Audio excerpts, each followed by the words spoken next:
Is live. Hello, everyone. Hello! Hello! Welcome! Woo! So this show is a mimic.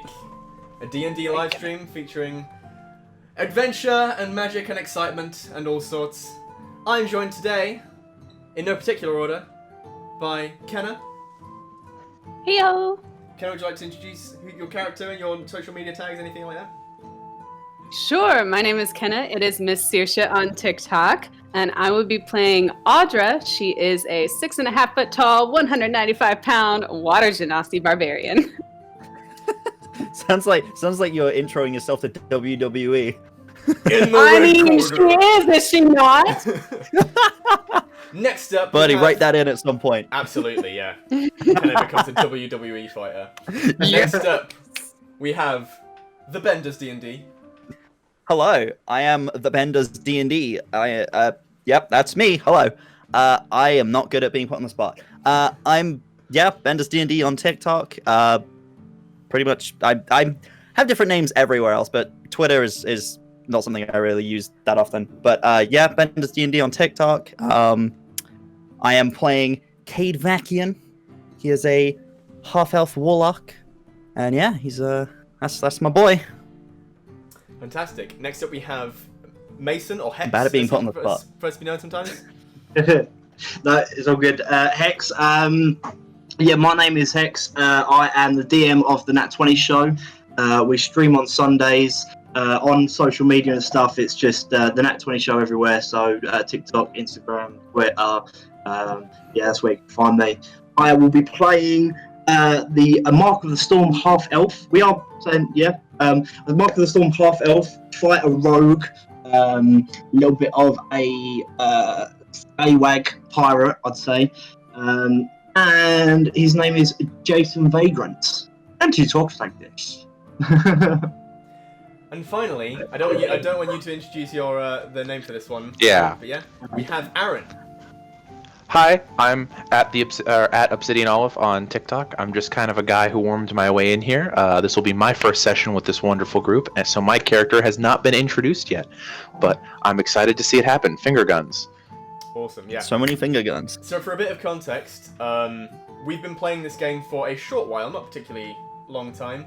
That's 6 sessions? Yeah, we just wanted to get into the kind of the spiel of role-playing with each other and getting a nice group dynamic before we started streaming. So we are going to do a little bit of a rundown of the story so far, so don't worry about being left behind. With that being said, would you guys like to take that away?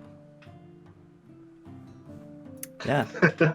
Go for it. No, he's being put on the spot. Sure. Well, I'll go first. Basically, Audra and Jason are besties. We grew up together and we've gone everywhere together.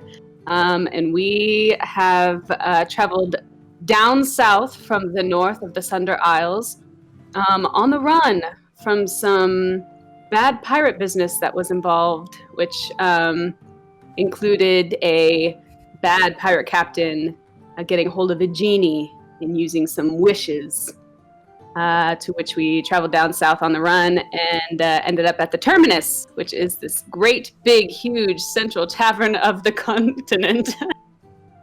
And that is how we met Cade. That is me. Hello. What I've written a thing for this. I think you covered some of it, so I'll kind of re-go over. This is basically what I wrote for if I was writing this from my perspective. So Cade Vakian, he's a half-elf warlock. He's traveled south from the city of Kaeth. Yep, that was it. Kaeth Solon. It's a confusing name. I'm dyslexic, help. Which is in Sonor, which is a nation to the east. I said west before. East, yes. When I was writing this. I was like, yeah, I know my west and east, sure. No, it's from the east. There is a map. I'm sure Buddy will show the map at some point. There is a map of the world. It's in the east. Where was I? It's east of the continent. He's on a quest to recover the true form of his Hexblade Warlock patron, Shadow Cleaver. Yeah. Before a vicious cult originally created by his evil uncle can use it to create some chaos and would create some chaos in both this world and the next. Upon traveling in, he arrived at the Traveler's Rest, which is in Terminus, and that's how he met these fine folks. These lovely people who agreed to help him, which was very nice of them. Oh, there's the map. Oh, that's a beautiful map. There we go. That's what the map looks like. So I'm that little place up in the east there. Very lovely. Very nice. However, on our travels, we had a Klaus, I can speak words, a close encounter with a bounty hunter who was sent to abduct Cade.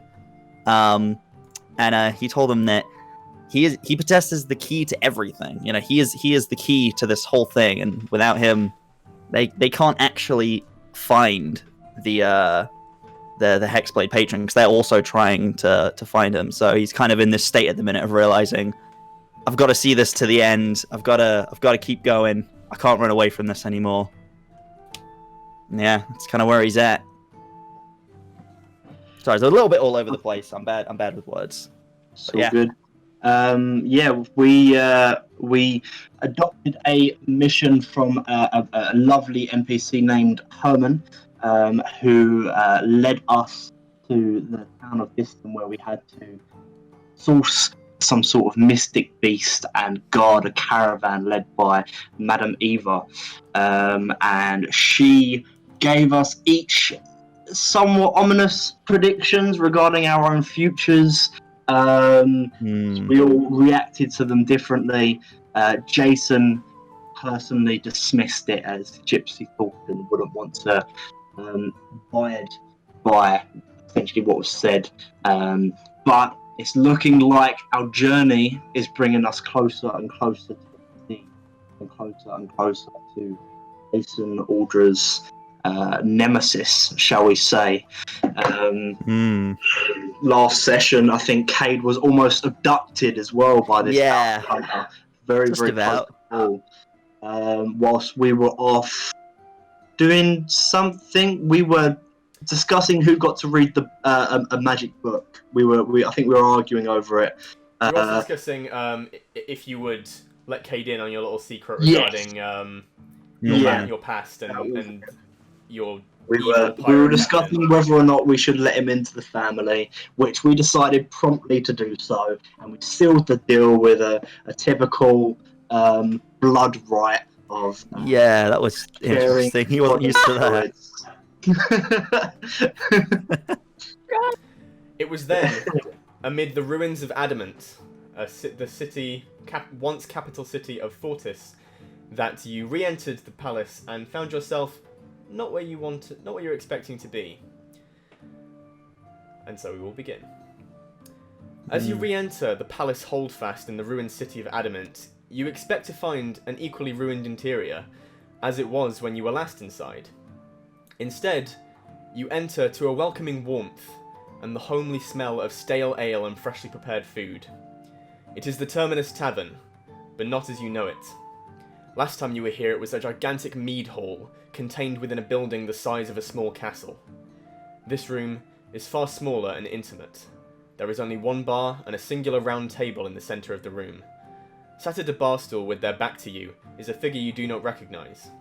Behind the bar, on the other hand, is a man you recognise very well, dressed in his signature lavish purple waistcoat and tailcoat, trimmed with cloth of gold, dark-skinned with a neatly trimmed salt and pepper afro.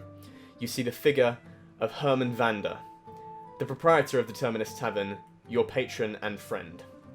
He greets you. The BBEG. It's canon. He greets canon. He is the BBEG. I will never let this go. You're gonna feel so bad. Too nice. You're gonna feel so bad one day. He greets you. Come on in, friends. Take a load off. We have much to discuss. Okay, is this one of your magic tricks? No. Where? How? Where? How? Kate's just gonna like step back outside and like close the door again and then like reopen it. Just like close it again. Reopen it. It's still there, It's like- and Herman's looking rather amused at this. How? This was not here before. How? What? How Just a little- did this happen? It's something of an extension of the tavern. I can transport rooms into various places. You mean it's I like know you it's was alive? about so long. I can commandeer portals, passageways. I Ooh. commandeered this door. You got a drink? I have plenty to drink, and he reaches behind the bar where there is saddles up to the bar. a rack of spirits. There's large casks of ale. 1 ale, please. And Audra's gonna sit down at the bar, 1 seat away from whoever else is sitting there. So you enter the tavern, and Long Shadow, you see a motley crew of 4 adventurers enter into the tavern. Quite a relatively young-looking pair of half-elves. One dressed entirely in black, the other dressed in quite a nice green coat. Yeah, just a variety of different leathers, mainly in cloth. It's But all changed just colour kind so of- many times. You see a humanoid with green skin that seems slightly moist, and a young human with red hair. I assume this is the party that Herman has told me about. Yes, this is the party that you and Herman have discussed, and if you'd like to describe yourself. As you walk in, sitting at the bar, you see a taller individual with a willowy figure, gold brown fur covering most of his face, long feline features with golden eyes. He wears a very tight, trim, blackened leather set of armor, and there's a very long and thin sword strapped to his back. He carries small pouches all across his waist, and his demeanor is very reserved and quiet, but friendly. Who is the cat? Oh, this is my friend Long Shadow. I introduced you to him in good time. I understand there's been something of a development in your own lives. What? Development? No, there was nothing wrong. Nothing going wrong whatsoever. Do you have a drink? He sits and he starts pouring out. He's like, would you like your standard apple juice or something a little stronger? Yep. And he pours you out. It's not super strong because he feeling it would knock you out. Got some appy slices to go with that. Yeah, so he places down a glass of like it's quite nice tasting, lemony tasting alcohol, and then he slides his hand over the table and an apple appears beneath his hand. Take the apple. Just I like bite into it, but like my teeth are like chattering at the same time, so it would look a bit strange as he's just biting into this apple. It's just, yeah, a little strange, but yeah, he's just gonna munch on the apple and drink his apple juice. And he's yeah, Jason's it's a little bit shaken. gonna nonchalantly approach this tabaxi. As he walks, he kind of like waves from side to side with each step. To an untrained eye, you'd kind of assume that he was intoxicated, but his eyes are sharp. It's just kind of the flowing movement of the way he walks, and he uncomfortably long just kind of stares at the tabaxi, pulls up a chair, just really, really loudly dragging it across the floor, like pulling up to the table, and just sits opposite him. Audra Hello. loudly slurps her drink. How do you know our mutual friend? Oh, I've traveled quite recently to meet him. I've been in search of work and allies, and I had heard from Herman that you folks had seemed to be someone of relative power who I could assist along your quest. Yeah, power is certainly relative. Relative to a small child, we are most very powerful. Nudge Jason! I like flex. I am powerful. Oh. You see Long Shadow kind of like bring a clawed hand up to his face and like drag it down the side of his fur. Looking at you guys very amused and interested as to what this dynamic is. Yeah. So, I had heard these things from Herman, and I gesture back to our gracious host.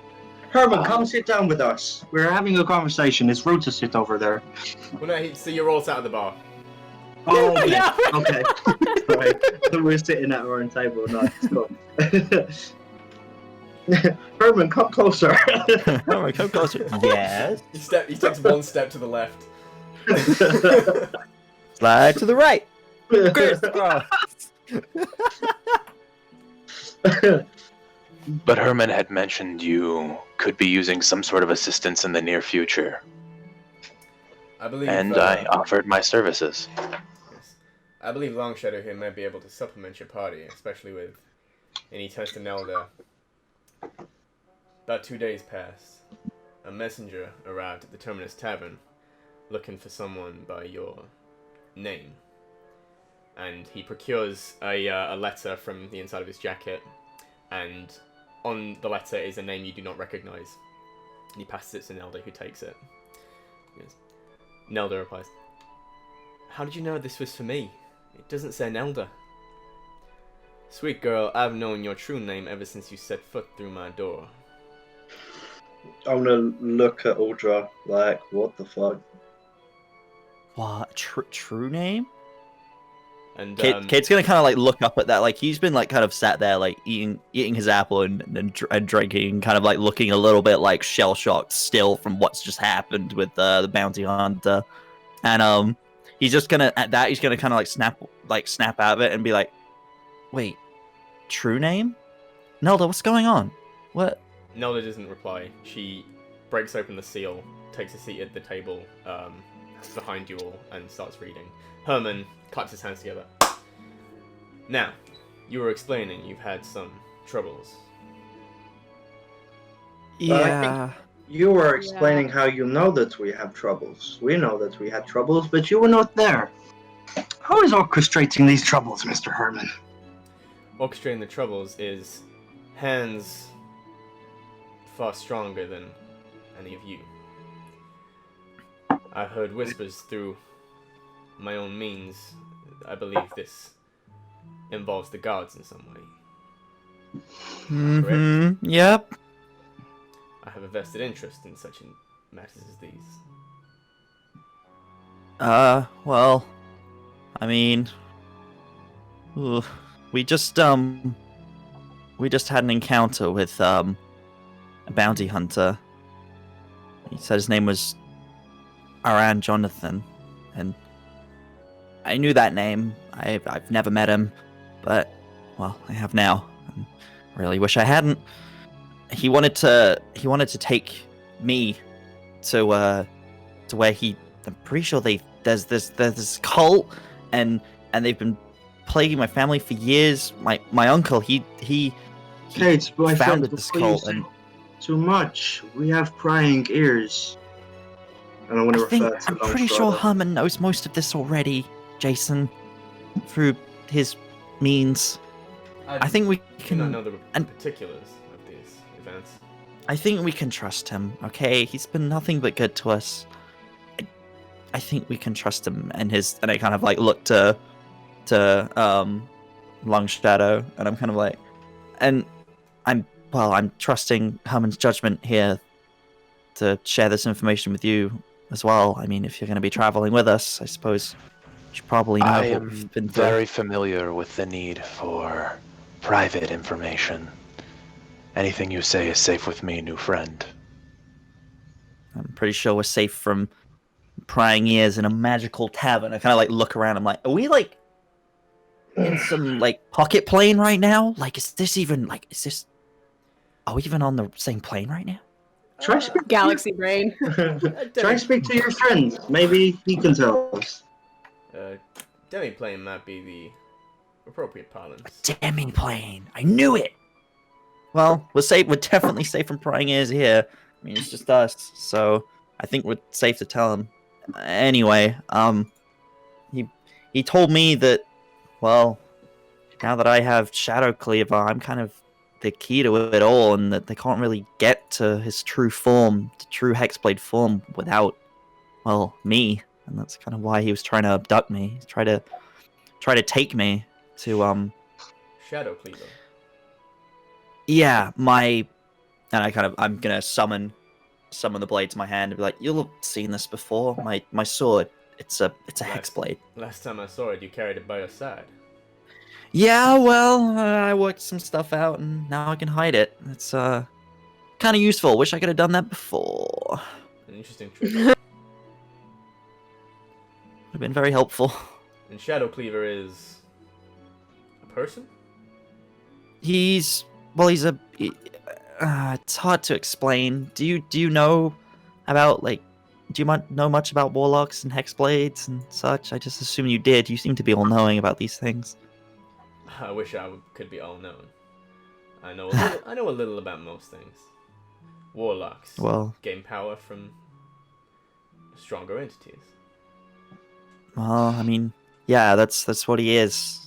Shadow Cleaver was created by the goddess herself, the Raven Queen, and well, this isn't his true form. I mean, he'd be a lot more powerful than this, and definitely radiate a lot more magical energy if he did. But that's what I'm trying to find.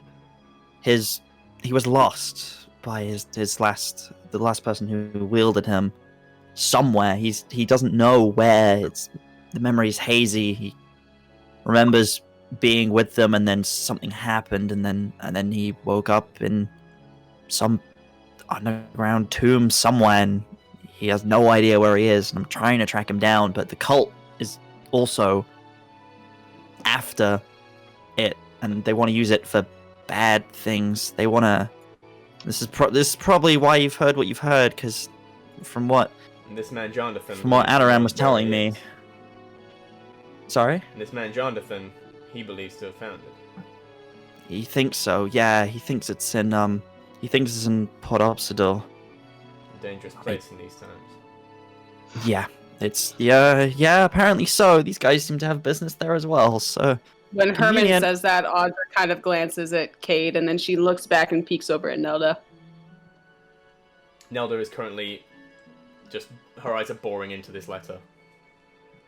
Okay. Yeah. And well, he wants to use. Well, the cult want to use the hexblade. They want to use Shadow Cleaver to kill a god. At least that's what Adaran told me. God. Yes. Is like when I'm mentioning this, does his demeanor change at all? Usually he's quite happy-go-lucky. It seems. Does he seem a bit grave? Almost. I noticed that then. Almost. Sad. And I'm like, yeah. Belial.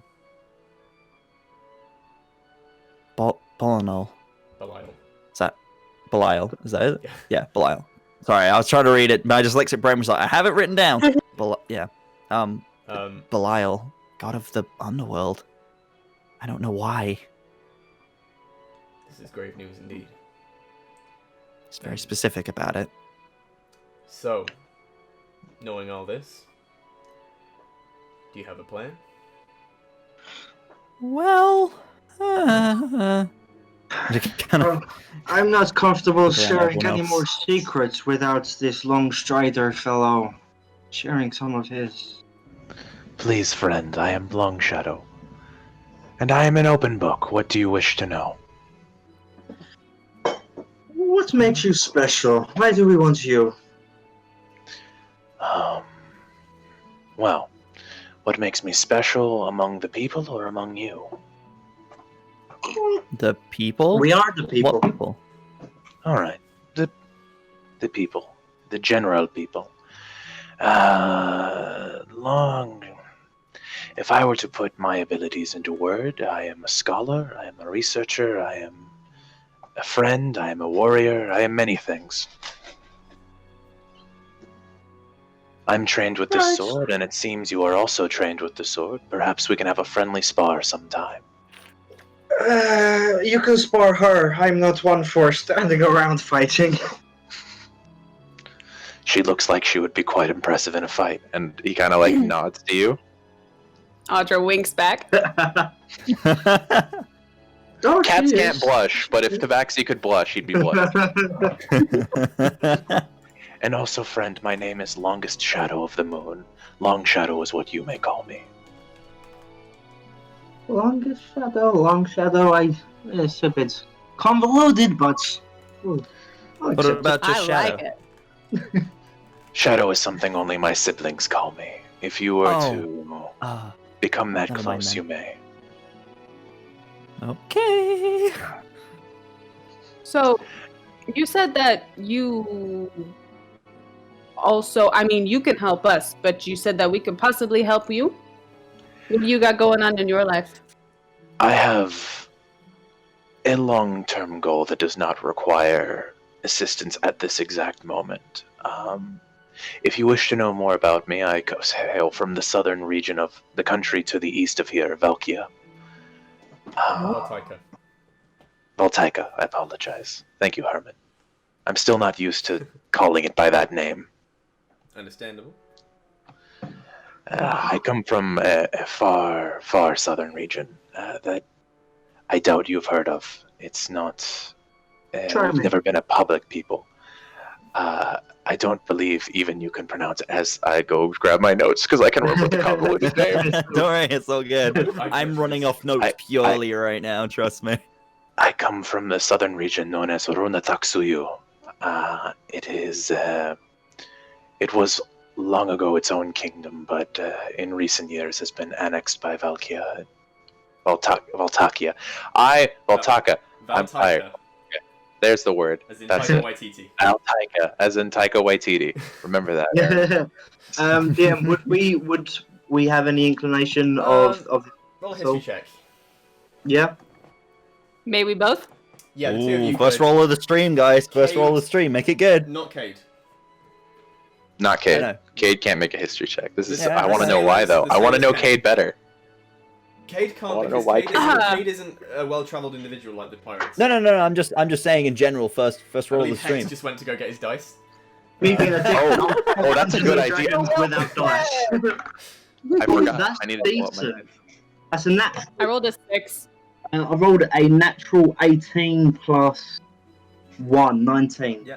Let's I wouldn't say go, you're an that's pretty expert- good. I wouldn't say you're an expert in the culture, but yeah, you'd know something because the Runataksuyu is right on the coast. It's the southernmost part of the kingdom, and the bit that's left that is still referred to as Runataksuyu is a bit that juts out, so it has lots of ports along the edge. So you've probably been there a couple of times. It's heavily tabaxi. It's where it's believed that the tabaxi originate from, but many tabaxi do no longer identify as Runaten, who are the people of Runatak. And Cool. yeah, it was a little bit before your time. It was annexed by the larger kingdom of Valtaika to the north.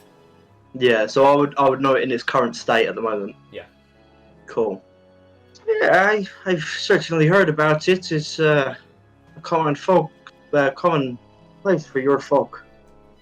Yes. For now, my only goal is to better myself and perhaps make allies and friends. I have no larger ambitions until I have done at least that. That's quite a large ambition to better yourself. I would hope so. Yes. But that is one reason I wish to accompany you, is to better myself. Well, anyone who spends enough time around me, to be honest, end up getting. Audra just kind of like peeks back around Jason and is like eyebrows raised at Long Shadow, like, yeah. I mean, You see Long Shadow's like, Kate, how long have you spent a couple days with us and already you can make it disappear? I really don't think that that's related, Jason. We're good influence. It's been Sure it is. great having you along, man, but I really don't think those things are related. Sorry. Audra kind of leans over. Audra leans over towards Jason and goes, "Yes, it is." Yes. What? I don't. You're one of us now. You can feel calm. It's okay. Cade, was it? Yeah, that's me. Hello. I have done much research into magical theory, and if I had to say, it does seem that the greatest and most powerful magicians always had a party of friends to assist them in their craft. So perhaps these friends have assisted you in becoming stronger. Perhaps. I mean, yeah, I don't think I'd have made it this far without them, so... suppose So that's in true. some Well, we indirect have way, farther your to friend go. is correct. Refer back to last session trying to steal a dragon.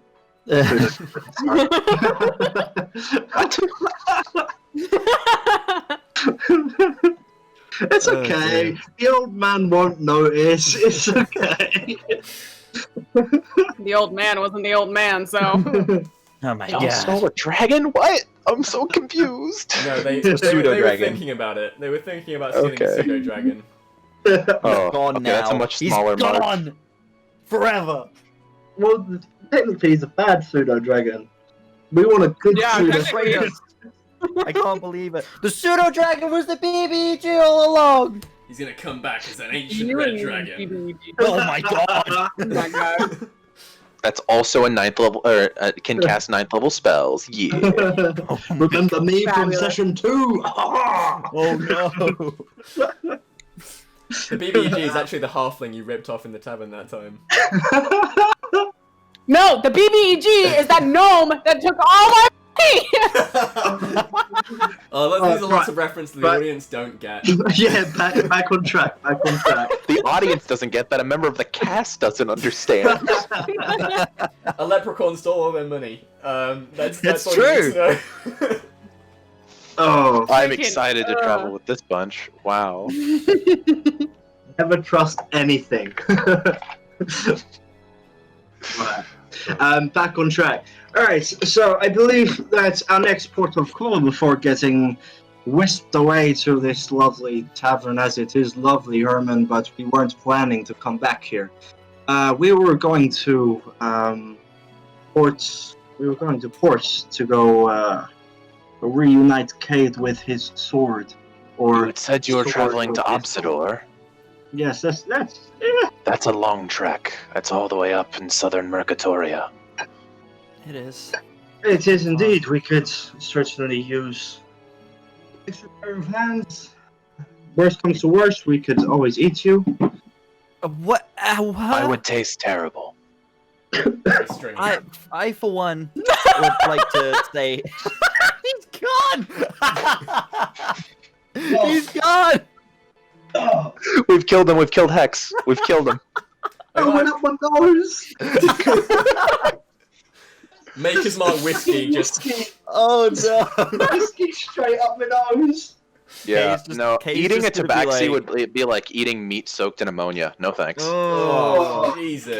Cade's just gonna be like, For He's reference, just- that when happens in Jason said character as well. when Jason says that, Cade's just gonna like go wide-eyed and be like, I for one would never do such a thing. That sounds awful. You was the one wanting to torture the guys with the heated knife the other day. What? How? That was you! Oh yes, this was me. You see as Long Shadow takes the drink that had been placed in front of him, because this whole time he's actually just been sipping a cup of water that he has next to him, and he just slides it to Jason. Please tell me more. Yeah, Jason hasn't got. Well, he does technically have a drink. They just snorted it, but yeah. Yeah. It's a long story. People tried to steal out this place from Beast. It's all in the past. Don't worry about it. All right. Yeah. Okay, so Audra sends her empty tankard on the thing. What do we do now that we have a new companion? And she kind of looks back, and she's been like keeping an eye on Nelda. What is Nelda doing right now? Nelda has finished reading the letter. She's currently looks to be in deep thought. Her arms are crossed on the table like this, and she is just staring at the wood at the table. Seems to be deep in some kind of decision. So, and as she's like eyeing Nelda, Audra is like, so, how do you all want to handle going back to Port Obsidor, since that's obviously where we need to go next now that we have a new friend? I think we was mentioning picking up some companions along the way. I really... Look, Audra, as much as we want to go back there, I don't know if we're ready. sounds like, I mean, from what you were telling me, you said something about an undying ship? An unsinkable ship with an undying captain? How do we beat that? Crew, And I that's think just the your captain problem. can I've do got to find this tomb. The cult is clearly there already and is waiting for us. We'd be walking into a trap. Well, sometimes you must spring first the of all- trap that you know is there. That's the only way to get past it. I like this And guy. we definitely know it's there, seeing as how Mr. Jonathan has already beaten us to where we need to be. Yeah. I think... I don't think we should go there straight away. As much as it's great to have you along, Long Shadow, I feel like we need even more allies, to be honest. I mean, the cult is far and wide spread. They're probably everywhere, but they'll be amassing their forces at Port Obsidor, and who knows, maybe they'll even align with your undying captain. That's gonna be an army we can't just defeat, just the four of us. Or 5 of us, even. I kind of look at Jason and I'm like, do you think that would be a thing? I don't know. I feel like, well, and I'm gonna kind of like lock eyes with Audra. We need a crew. It's a rowboat at best. We don't have a crew. Putting a Okay. team together. Guys, we're Oh getting my the god, I band just back realized this is together. becoming a heist movie. Oh my god. You son of a bitch, I'm in. You son of a bitch. Calls up a mechanic who's just welding, like. I know a guy. Someone's playing cards, like, yes, hello. I wish I'd known you needed allies a week ago before I departed. I would have brought allies. I apologize. You have allies that we can converse with? None that I have a way to What do you know? contact at this time. Well, I had just set off from home. Several others going in opposite directions, but if I'd known, I would have brought them. I suppose it would be a little bit awkward, like, okay, see you later, guys, I'm going, and then coming back a week later. Sorry. Yes. You're like, psych, I need you guys. Well, do who any do of you you all know have then? anyone that you know? Yes. I mean, I might. I mean, I suppose I could. Kay just kind of like goes into thought for a minute. He's like, maybe. I don't know. Our friends are few and far between. I'd certainly need to inquire about where to find them. Oh, I have a couple friends, Your friends Well, are my although they friends. seem to be not so. Who is this secret Well- woman speaking to her? I know people other than you, Jason. I have other No. friends, Jason. I have No. other friends. They just live in other cities. And I have a girlfriend who lives in Canada. You've never met her, but I love her so much. Is But Canada getting her in this down here world? is going to be a bit of a problem because she's very busy. I have a boyfriend. He lives in Stormhaven. Stormhaven. Oh my god. Who's got- Yeah. So, Kate's just gonna go in thought for a minute and just be like, oh, maybe, like, What are you thinking about, brother? well, I do have someone that might be able to find, but I don't know if she'd be happy to see me. Mm. No, She like, does not well- have to be happy to see you. She could just wish to offer assistance. Well, she has family after all. Oh. Hey, Spicy. That's not where my mind was going. hey, Yeah. Alabama vibes intensify? no, Oh. God damn it! Family-friendly Why? stream. I had a moment. Oh. I had a great moment and you ruined it. God damn it! All Tell right. us about your sister. Um, Stepsister? no, she's my sister. She I haven't seen her in years. She went south to some sort of magic school. She had my family's gift, and I didn't, so... A magic Yeah. school. The Margis, Yeah. Margis Arcatum. Interesting. Your sister currently attends Magisacatum? I think so. I mean, are there any other magic Yeah, schools? that's I the don't one she know. went to. Oh yeah, no. This is Kate being like, I don't know. If that is where we are heading, I can assist. You have Yeah. contacts in the magic school of magic, huh? I have That's a kind of what mentor and magic an old schools are friend. for. Yeah. Where is the school located? Valtaika. Well, that's news to me. I'd that- never been told where it was. She just went south, as far as I knew. It's the, by the way, for everybody who's looking at Birdie's map, it's the orange region. We just haven't labeled it yet. The one that's like to the east of Fortis. Yeah. Very nice. So you just Yeah. I like having a scholar in the party. This guy knows Smart stuff. person. So far, we've just been like, yes. the orange Yes, one. I have big brain. you Where's- see Long Shadow's tail kind of snakes out from behind him and pulls just a small dagger off of his belt and starts moving it without like keeping his hands free. I am much more than a scholar. Cool. Oh. No, he says it in a jesting amusement way, kind of like, "Hey, I know what's up." Jason's gonna pull out his dagger and say, like, ooh. GM, where is Lorcar? Lorcar is it's away south of you. You see the other orange part, the little orange leg. To Looks like a satyr's leg. yeah, south of Fortis, that little place you're at right now. It's that little orange leg-looking part. That's Lorcar. Yeah, in the Got it. bottom So- bottom left for those looking at the Yeah. stream. Southwest, not southeast.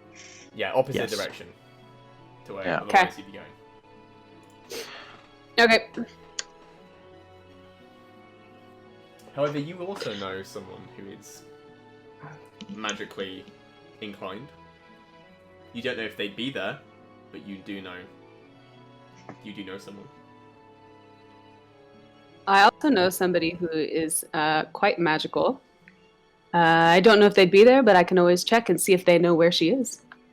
Well, I've just left Valtaika, but if there is anyone farther to the south that we could gather of your allies, we could go south, gather them there, and on our way back north, go through the academy, and on our way towards the port. I don't know about farther south. The opposite direction south, however, I do know quite a talented fighter in Lorcar. Lorcar is also no easy trek. I'd say they're Permanent. a similar distance from where you are right now in Adamant. Hmm. Herman, do you have a source of travel that we can take? Maybe a dragon, for example. Nothing quite so flashy. I have imprecise ways of getting you places. I can get you not too far, maybe a few days travel from the academy, if that's what you wish. Well, if we're Might be a going to good go place to start. south, it'd be a good. I agree with you, Kate. We'll appreciate any help that we can get from you, Herman. Right. Really. We are Well- going to this magic school. Come on. Tonight you can stay here if you wish. Mm. We should probably rest. Wish for a night of comfort before heading back on the open road. Okay. Um, Nelda. Yeah, as you No. say this, Nelda has stood up from the table, and she approaches Audra and Jason. She takes each of you by the hand. What are you doing? Audra, Jason, I'm sorry. Listen, you've become like family to me in the time that we've travelled together, and it breaks my heart to have to part from you, but my other family needs me now. I fear for my sister. Oh. She reaches into her pocket and she takes out the coin that was given to you by Herman, with the compass on one side and the lightning bolt on the other, and she presses it into Jason's hand. I love both of you. Don't you ever apologize to me. Is there any way that we can help? This isn't something that your skills will be much use for. This is political and personal. Okay.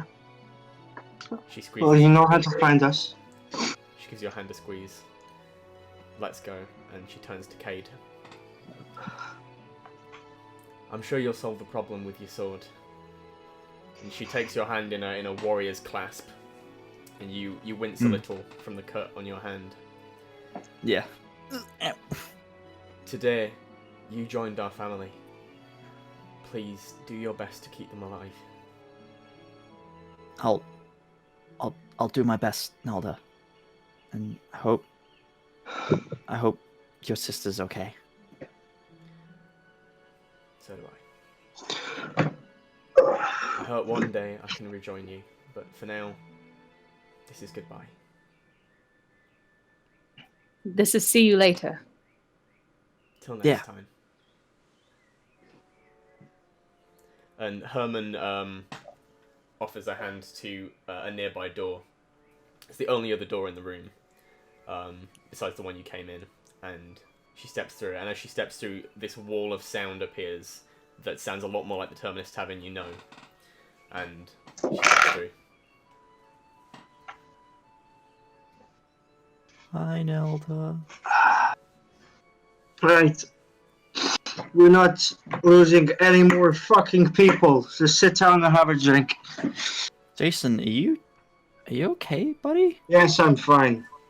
You're crying. Fuck you, you're crying. I'm okay. I'm not, but Audra kind of just puts her hand up and He's just gonna down whatever he's got. okay. Herman pours out a selection of shots out onto the table.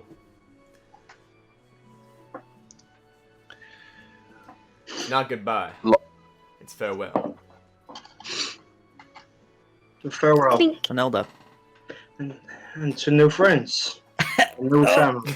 Oh, that was Yeah, alcohol, Jason, wasn't it? that does not go down easily for Jason. So for Kate, rather. Audra starts like smacking him on the back. You'll be alright. You'll be alright. Oh, It's somehow do wet. that again. It's somehow wet and dry at the same time. It's confusing. Oh, I hate it. I need more apple juice. I must admit, I don't understand why the people from these countries enjoy alcohol so much.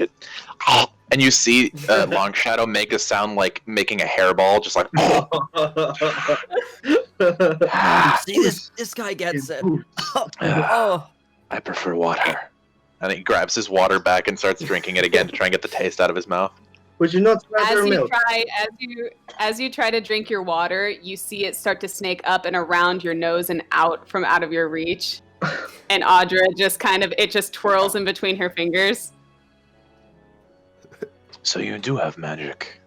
And here I thought And then you you were see all it muscle. snake and then you see it snake back into your bottle. Ah, I know a trick or two. I recognize that. My master used to do something similar. Don't drink that. That's okay. Better than jungle water. jungle water. Better than seawater. I don't think we'll be going far enough south to deal with my home. It's a shame. I'd like to meet your people. And then he's gonna take up another shot and to new friends. And then to Kate and to new family. Yep.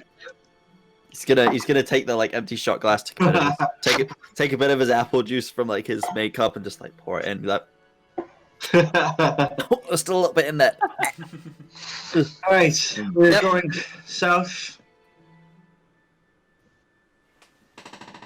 Going Yes? east, aren't you? I guess we are to go south in the... In the morning. So are you going to In the walk morning. out, or are you going to the academy? Academy, I think we decided on. I think we're going to go to the The academy academy. first. Yeah. Yeah. What was the name of the academy? the Magis, that's with 2 A's, so M-A-A-G-I-S, Akatem, which is the A-K-A-T-E-M, which translates from the ancient Elvish to just Magic Academy. Yeah. Cool. So it's Can not you put the spelling in magic general school for of me? magic then. Sorry? No, it's Magus Akatem. Can you drop the Yeah, I'll drop the spelling spelling in general chat. for me? Yeah. Thank you. Oh, long, Beautiful. Aaron's done it. I already had it copy pasted because I was moving it up my notes, so I just figured to drop it. Hogwarts, yeah, Nice. that's right, Rudolph. Yes, it's Hogwarts. Thank you, Rudolph. Yes. We're going to Hogwarts. Do-do-do-do. As we're all kind of getting ready to go to bed, in Elvish, Audra is like, all right, who wants to room with who, or do we all get our own rooms? And she kind of looks over to see if Long Shadow understands that. His ears prick up and turn to you, and he gives you a look and goes, "I'm comfortable anywhere." You know, Okay, You he know knows it. Elvish. Everyone in this entire goddamn party knows Elvish. Oh. Don't worry about how many languages I have. Don't worry about it. Oh no, we're gonna pick up this Oh, trend we had he last is a session of saying scholar. in Elvish I say this, just the whole session. All right, so we still be speaking in Elvish all the time. Great. No, I'm Yeah. assuming, Yeah. unless, Yeah. unless you say otherwise, I'm assuming you're always speaking in Elvish. So I'd like, from now on, I'd like to say, in common, I say this. Something Yep, interesting yep. about the way that Long Shadow speaks Elvish is he doesn't use any slang words. His Elvish is very hard and script-like. It's more like reading Elvish than it is like speaking Elvish. Okay. He's not a natural, but he knows the language well. Alright, fair. Excellent. Okay, well, I think, Right. bedtime. how many rooms Yeah. do we have to share from? Just the 2? You get the impression you could have all the rooms you want. Oh, well, I'm I mean, taking my it's own room. kind of- Goodbye. It's magic at this point. You're in a demi-plane controlled by Herman. I think he's going to be Yeah. stingy on the rooms. I'm just gonna take my own room and be like, well, good night. Let's close the door. Long Shadow returned to the room where he dropped off his pack and everything. Yeah. Audra's gonna look at Jason. She's gonna say, "You want to have a sleepover?" I hope she's okay. Yeah, I don't want to be alone. Let's read your book. Yeah, okay. I can read. Look, here it says don't do drugs. Look. What? Secrets I to a already long broke and that healthy life. Don't Damn. drink alcohol. Audra's like, "This book is bullshit." It is. It's fucking bullshit. They don't like it. Yeah, I'd say, how long do you need to read it for? To Tome of Bodily Health. Manual of Bodily Health. I think it's 48 hours, wasn't it, or something yeah, like. you need to something spend like that. 48 hours over a period of 6 days, so let's divide 48 by 6. Okay. 8 hours. Yeah. You know what? I'll take a short rest to sleep, and I'll read the book for the other 6 hours tonight. Okay. Alright, so you stave off. But I'm gonna kind of like sit in like an armchair of the room that I'm sharing with Audra, and kind of like not go to bed at any point. I'm just gonna kind of like sit in the armchair reading. Okay. Yeah, it's a very boring book. Just about, steps you should take to improve your health and, proper dieting techniques. It's not one of them self-help books. But it's just really useful as well. yeah. It's not bullshit. It's the Yeah, I proper- imagine Jason's there, kind of like, this is all bullshit. But actually, Just regularly Maybe that's Not sighing. actually. well, actually, It's like, don't fast. A regular diet is better than an intermittent one. Yeah. Yeah. So you spend your night reading the Manual of Bodily Health. Cool. Yeah, morning. What you think is morning arrives. It's light outside, whatever that means in a demiplane like this. All right, yeah, we'll do the big wakey uppy. I'm gonna wake up. I'm gonna do my regular morning check-in and see if he's still there. I'm still here, Warlock. You don't. Please just call me Cade. Don't call me that. Cade, I apologize. What do you think about all of this? It is certainly troubling. I'd not hoped that I would be existing in such shark-infested waters, as it were. Yeah. But Aran said that I was the key to finding the tomb, to finding you. Seems like they've already found it, but they just need me, and by me I mean you, but we're bound together, so I mean I'm not really. What am I really? You know? you are I'm nothing without you. So what is left of my extant power. Keeping the key from them is, of course, something we should prioritize. However, remember that if the key cannot be found, a key can be made. oh, could you like unsay that? Don't say that again. I don't like that. Suppose you're right. Well, we need allies. We can't just march in there. I think. Well, I'm hoping Reyna won't kick my ass and will agree to help us. But I I don't. just hope that blood runs thicker than it did between other members Wow. of your family. Yeah, thanks for the reminder. Oh, it's a really passive-aggressive patron you have.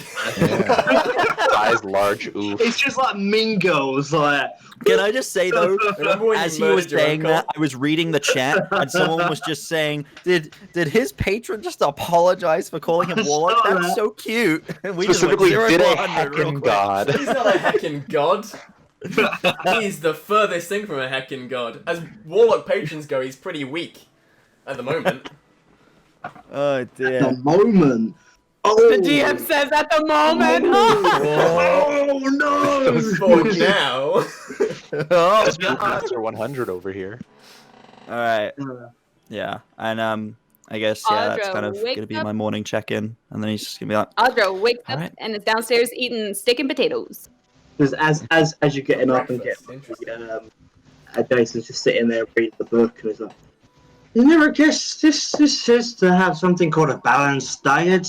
You're meant to have not just like meat and fish, but a whole heap of different shit. Doesn't make any sense." Audra's like rubbing her eyes and she's like, "We said that was bullshit book. I don't know why you still reading it." He's like going downstairs. Or just voice has changed. I don't know. Why are you still reading it? What book is this, friends? You look over and Long Shadow is already at the counter, just like, you don't know when he got there, but he's there. Whoa! We Stop. found. Good morning. Good morning. Did you order breakfast, or why are you up so early? Oh, I was completing my morning forms, and then I came down to get something to drink. Okay, well, next time it's polite to order everyone breakfast if you're down first. Good to know. Alright, just for a future reference, you know. Kate's gonna come down and sit down quietly. Right. Where did you get the food? What? She looks around the Herman. empty tavern. You actually ordered, and it was a unseen servant brought it in. You kind of just Hey. sat at the Oh. bar and gave your order. Just gonna look at it. And I'm be just like, just gonna look down at it and be like, "That looks really good. Can I get the same?" Yeah, and an unseen servant appears behind the bar, and from beneath the bar brings up just a plate of the same thing that Audra brings, and then it, in a puff of smoke, disappears. Wow. that's so cool. Holy crap, that was amazing. Starts eating it. Are we the only guys here at the moment? I imagine Yeah, obviously you're still in the smaller room. Yeah, Noticing- Herman's yeah. not about though. Herman's not about. None of you have like asked for him or anything. As Long Shadow like orders his breakfast when it gets there, it's just like a fish with like pan-fried spinach on top. And I'm like, I've never encountered this spinach before leaving my country, but it's so delicious. Jason's just sitting there annoyingly picking off everyone's plate. Just didn't order anything himself, but As he tries to do that, I want to try and like stop him. And be like, nope. You get tail slapped by Long Shadow as you go for his plate. What if the I book just is, shut. what if the book is a mimic waiting for 3 points of exhaustion? Shush! Oh my god. No! He's giving it away. Audra has like cut up little pieces of her steak and like pushed it off to the side of the plate for him to grab. I'm like trying to drag Audra's plate closer to Jason. It's like, don't worry about you guys. I'll share with them. Yeah. All right. Well, We're just nomming. are we ready? Are we ready to go today? Everybody have everything they need. Herman said he was going to try and get us a bit closer to the academy. Before we depart, it might be a good idea, since I am new to this group, to know the extent of everyone's abilities. I can see some of the obvious things, like dear Audra is extremely strong, or Jason seems very light on his feet, and Cade has something mystical happening. But I'm not quite sure of the limitations of your abilities. Well, I'm something.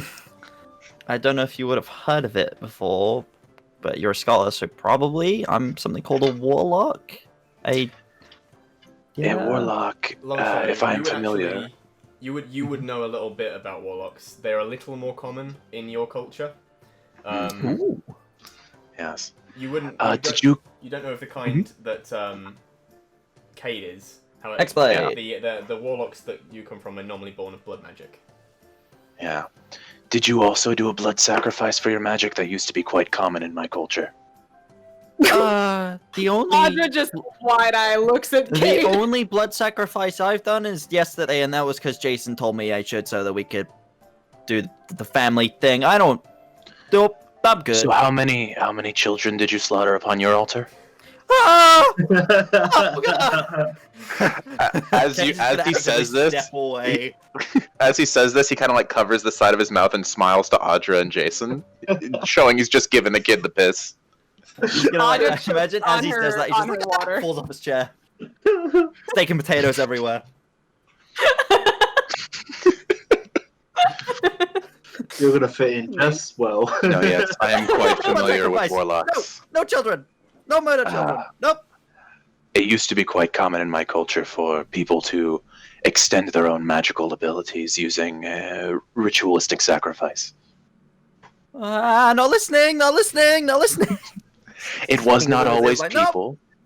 There was often animals or wealth dispersed. Oh, he's gonna speak to Shadow Cleaver and be like, please don't make me do any of this stuff, please. I ain't ready for this. This guy is insane. This guy's pretty hardcore, not gonna lie. He's got shit you've never seen. Oh He's my got God. shit you've never seen. In my culture, they were called younglings and were taught by a green frog guy. Oh I butchered them like children.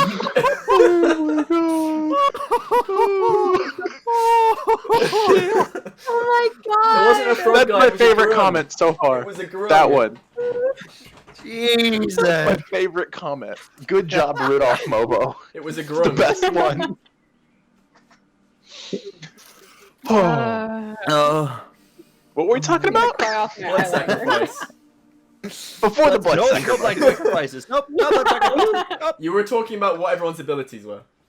Oh, yes.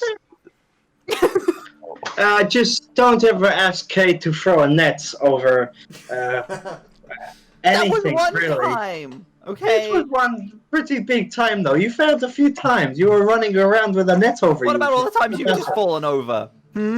I don't fall over. I'm pretty like ninja. The first time. Pretty like I'm pretty ninja. like ninja. the first Does the Jason do a first time I backflip as met he you, says that? the first time I met you, someone hit you once and you fell. We had to Yes, save your there's a life. difference between me falling off my own accord and someone hitting me and me falling down. There's a very fine line, okay? When Sure. Jason says that, Audra just shoves him off the chair. Like that. I'm gonna make an acrobatics. Yeah. No, make a dex It's save. fine. Make a dex save. Make a deck save. Can Long Shadow trip him as he's trying to do that with his tail? There's a That natural one? one. Yeah. I was gonna have Audra roll for it, but no, you just yeet him off the Plus stool. 6. Plus 6, so 7. No, you just yeet him off the stool. Imagine as you knock him off, it's just like a, and all you hear is just Wilhelm Oh scream. yeah. Well, you see, she is very strong, okay? I feel as though I'm going to enjoy being with you. You remind me very much of my siblings. Oh. In Is all that a the good good thing or ways. a bad thing? Only good things. All right. Yeah, because if you're Cade's family, it's not so great apparently. Yeah, I have Apparently not. Audra. also. Actually, in my experience, tend to be pretty decent people, so you have no qualms from me, friend. Just don't fuck us, or I will fuck you. You'd find that quite hard, but Jason, can you please Promises, rephrase? promises. Would find it hard. He would. I didn't mean it like that. All right, let's get this show on the road. Yeah, can we? Is dinner done? Can we go, please? Audra just kind of like lifts her chin up and she just goes, "Hey, Herman, And are you here?" Herman. yeah, you Herman, feel a hand on your shoulder as Herman appears behind you. Oh, Good morning, still my dear. unsettling. It is so unsettling every time you do it. So, have you guys seen The Good Place? It's like, Yeah. it's like when Janet appears. Yeah. Oh, that's brilliant. Oh. Yeah, Herman appears behind you. He's like, "Good morning, my dear. Eating some breakfast." good morning. He takes a little thing off your plate and just. What is it with people in my plate? Yes, but I think we are about ready to get on our way. I believe, yes, last night you mentioned something about helping us get there a little quicker. Yes, well, whenever you want to leave, just step out that door. Oh, Go where? brilliant! That takes us- to walk over. Is this directly there, or? Sorry, what? Cade's gonna walk over and open the door. Okay. You open the door and the city is gone. And on the other side of the door is woods. And you can also see a few steps ahead of you is the horse and cart that you left outside the city. Yes. Oh. Is it like that location that, No, it or is it? It's a Completely separate separate location. location. Huh. But our horse and cart are still there. That's dang. Is this the place where I entered the tavern? No. Okay. You entered the Terminus Tavern proper. So Oh, okay, you okay, so I traveled actually all the got way- there Yeah, you first. travelled all the way to Traveller's Okay. Rest, you went into the real Terminus Tavern, and you spoke to Herman. And he led you into this back room where you are now in. Okay. Well, Dang, and now we're going all the way back to where you were at. Yeah, I just spent a week traveling for no reason. I had to pass the academy on my way to this. All this all you needed to do was just say Herman, and he'd appear behind you. You are in This is his, everything back you are in home. his demiplane. You're in Yeah. his, you're in his Yeah. Janet void right now. I'm only playing. Warlock. He's not a Warlock patron. If you forgot anything at home, now would be the time to pick it up. I mean, my home is much farther south than the academy. It would add at least a week's travel to our time. Herman, before we leave you, have you got any food that we can take with us for rations? I think I can handle that. And he claps his hands, and a few pouches, like homeless bindle thing, of dried sausages, dried meats, and bread and things like that. Just a few days, about a week's rations, I'd say.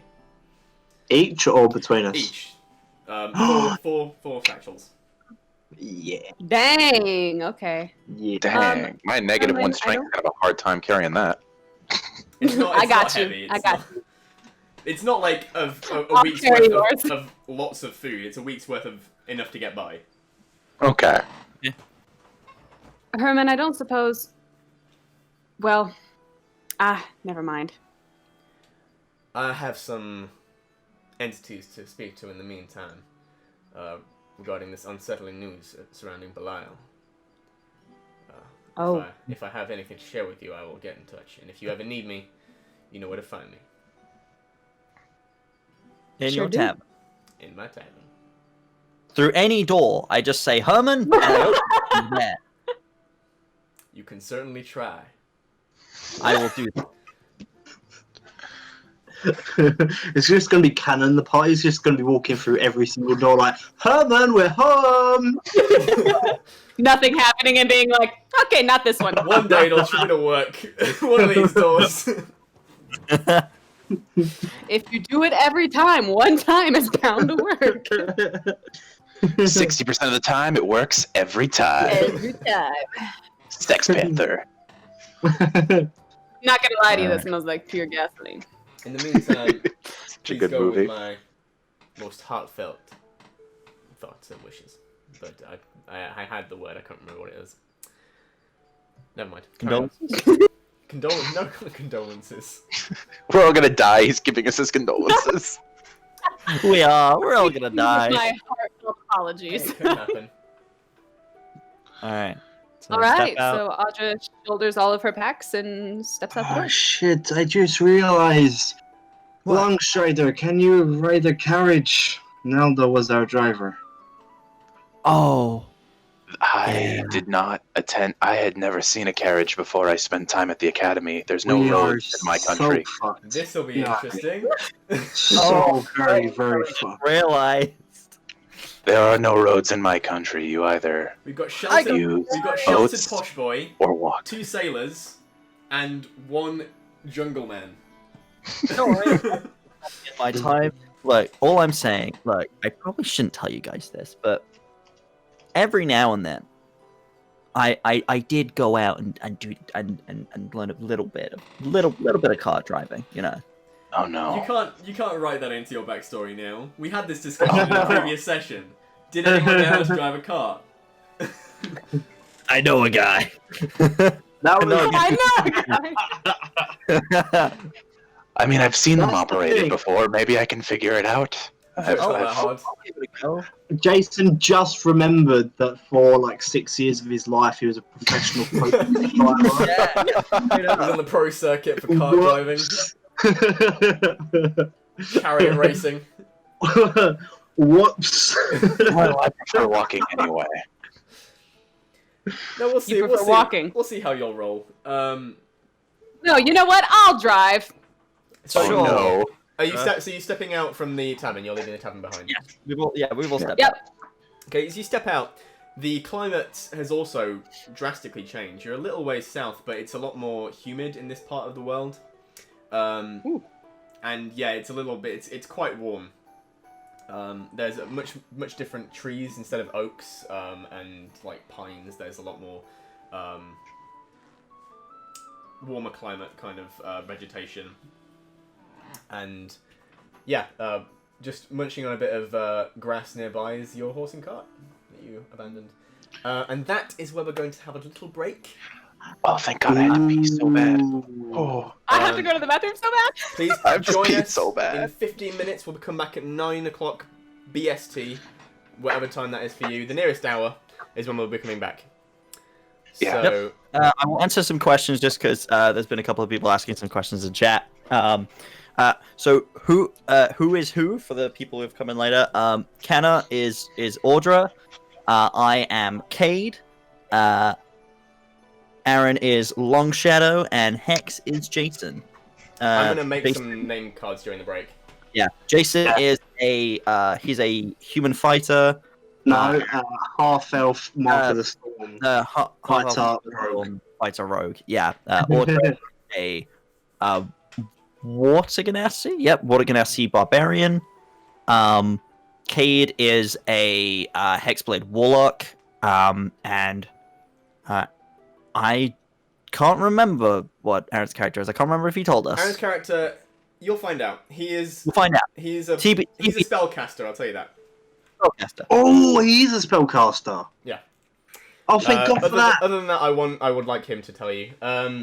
Because he is quite an interesting class. Cade is half elf. He is. Cade is a half. Typically half elf. So yeah, if you don't mind now, we'll go to the hold screen and be back Yeah, absolutely. in 50 minutes. Well, the session will probably last, I'm gonna guess, until around about 10:30. Alright, awesome. That's my prediction. Works for me. Because someone asked in chat. Perfect. Yeah, we'll be See you back in at a bit. about 9 p.m. BST, which is in about 15 minutes. Heck yeah. Boom. Awesome. Oh, See you later. that's the wrong screen.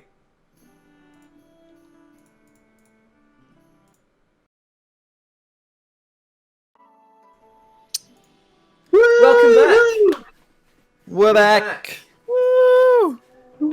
Back We for returned. part Thank you two. for everyone sticking through the break. Yeah. Oh my god. Oh wow, thank you there we so go. much. Hey, Viewers. Crazy. we've all got names and stuff now. This We've is got great. names. Look, I'm Bertie the Bard. And everyone else gets their normal names. He said, And Bertie the Bard, and Aaron, and Ben, and Kenna, and Hex. Yeah. ooh. And when we left off, you just arrived in the kingdom of Valtaika, a much nicer climate than you're used to, with the in coming from quite northerly regions, aside from our Tabaxi friend here. And yeah, the floor is yours. I'm uncomfortably hot. What the fuck is this climate? Tabaxi, you're used to this. This is actually quite cool. It gets much warmer and much more humid where I'm from. There are days when you can feel your fur stick to your So skin. warm. That's disgusting. It's exhilarating. Imagine Jason's I'm gonna starting to take melt a off. little bit of my armor. Jason's going to take off his big duster coat, fold it up and throw it onto the back of the wagon, and then proceed to start unbutton his waistcoat that was under it. He's wearing like 3-4 different layers of just different undercoats that he proceeds to then take off until he's just down to like quite a baggy, something that was years ago a white tunic that now resembles a little bit more of a dirty cream colour. Lovely. Ooh, Yeah. lovely. And now a little bit more flesh is showing onto his quite pale skin that kind of looks almost gaunt and unnatural. Is embroidered into his forearms and his chest area. That is showing an array of white ink tattoos of separate, almost tribal-like artwork that is just covers his body, and he has like an array of different like beaded necklaces. He has like 4 or 5 different necklaces that kind of hang loosely around his neck. Audra literally doesn't look any different because she always looks like she's slightly sweating. Yeah, it's true. She also He's wears just a very little bit in general. uncomfortable in his armor, but he's not doing too bad. He's alright. Whereas you all look All right. uncomfortable, Long Shadow just looks super more in his element. You can see like his tabaxi toes just kind of digging into the mud, ready for the climate. All right. Well, Audra climbs up on top of the wagon, ready to try and direct these horses. And she looks down at Long Shadow and she goes, do you know where we're at? DM, do I know where we're at? Not precisely. you know you're more to the north than you. Well, we normally are on the north side of Valtaika, so we must head south. It's hard to miss the academy. It's quite large. Once you see Brilliant. the road sign, And- you'll be able to situate yourself a bit better. So Um, Audra's trying to drive. Okay, Yeah, make me an animal handling check. Are you sure that you can do that? I've seen you try and fail many times with these land mammals. Oh, dang it. I rolled really well, but it's a -1, so 17. 17? Yeah, okay. I'd say it takes you a little bit. You almost steer it into a tree, and then you just manage to salvage it at the last minute. Whoa! But yeah, you manage to get it going, and you find your way to the road nearby. You actually the door you came out of when you turn back to see the inn is a completely abandoned and mostly derelict shack. The door is almost hanging off its hinges, and inside you see nothing of interest, just a completely run-down collection of sticks, basically. You find your way to the road nearby, and everyone's able to climb on board. Easy. Nice, I nice. told you. I got this. It takes a moment, but Long Shadow eventually gets on, looking very distrustfully at these horses. It's I would- one horse. Couldn't afford more than The one horse.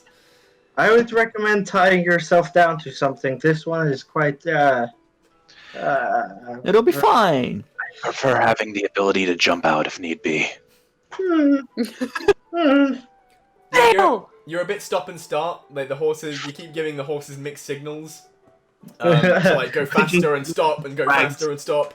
Eventually, you manage to get into a steady trot. Come on now. I'd say for now you consider yourself proficient in just moving the cart. If you found yourself in a chase scene, you might have a bit more trouble. Okay. But yeah, The inner player in me wants to now adopt a chase scene into the game somehow. Oh no. Long Shadow falls out and I have to chase to catch up. That's the chase scene. Run, Tabaxi boy. Right. I am focused on driving. Yes. The road is fairly flat. Generally, the terrain of this kingdom is pretty even. It's very damp. The greenery is very, very lush. Aside from these roads, which don't seem to be very well maintained, this place is still quite wild. Even though you are in the more civilized portion of the kingdom. You pass by a couple of ruins that have been completely overgrown with moss. Although there seems to have been foot traffic there recently. Ooh. Do I recognize the architectural style of the ruins there? You would Yeah. do. This is one of the ancient magical sites of the Rune Attack. Though this in particular is one that has fallen to a lot of dereliction and is you guess completely unusable. Yeah. Long Shadow's gonna kind of like, as we're passing it, just point it out and get used to seeing those. You'll see them every few miles. Remember previously when I spoke to you, Cade, that my people used to do things for power. Oh. That is one of many, many sites that used to be our land. Or you would sacrifice children. You see the grass around Children this. was a joke.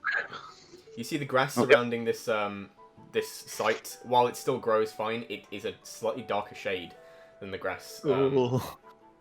And you get the feeling that there's still some vestiges of the magic that remains. These right here, and I again gesture to the site. These are the reasons we were annexed in the first place. The Valkyans wanted to study them, and we did not want to let them in. Jesus. And your culture, do they stand up to the Valkyans, or do you appreciate their rule? I come from a unique understanding that the Rune Attack would be a lot less without the Valkyans' intervention, or Valtaikin's intervention. But we do wish to return to being our own people one day. I'm not one for overarching powers, you can You don't say. seem like it would be, you know. Audra But kind of I- looks back as she's driving and she's like, would that be pertaining to your long-term goal at all? That is a long-term goal. I don't believe the Valtaika are evil, but I want to take back my land one day. As do we all. Ah. There is no monolith of evil kings waiting to steal our land and magic. It's just what happens when people sense that there is power and knowledge that they do not possess. And I wish them no ill will for that. As you carry on, the sun is high in the sky now as you reaches about noontime. And can everyone make me a perception check? Ooh, Yes. my first roll of this campaign. Hey, Ooh. my Oh, perception's fucking dank. this is the first middle D20, guys. Let's do this. Let's go! I'm so scared. That's an 8. That's an That's 8. also an 8. Okay. An 8, an 8. No I got way. a 10. 10. That's my second nat 1 of the session. Throw the dice with away. what, Throw the die away. with Bro. Dice with jail. my proficiency Throw it in dice modifier, jail. that is also an 8. Okay, what are your passive perceptions? 13. 13. 17. 17. Okay. Passive perception is 12. With a 17 passive perception, you would eventually pick up on noises coming from a little ways down the road. The ringing of steel on steel, the shouts of battle cries, even the flare of the odd magical attack as what you believe to be a battle going on somewhere down the road. Oh, Driving. stop the carts. Is this normal? Is this a thing? Should we be worried? Do all of us pick up on it, or? When it's pointed out, yes. Yeah. This should not be. There's no conflict in Valtaiga as far as I know. Let us investigate. I recommend we leave the carts somewhere safe, probably. That's not a bad idea. It Continue could on. be bandits or thieves. Okay. I'm gonna try and pull the cart off the road. Okay, yeah, you managed to find somewhere nearby to park it and grab some rope and secure it around I'm a gonna do my- large boulder. I'm gonna do my shit that where I'm like tying between the wheel arches and shit. Made a makeshift parking brake. Yeah. Yeah. Okay. And you guys head on down the road. And as you get a little bit down the way, you see you begin to the noise gets louder and louder, and you hear the cries, some of which sound a little bit familiar. And you see a caravan. Surrounding it are 4 warriors that you recognize quite well. It is the members of the Vagrant Bond,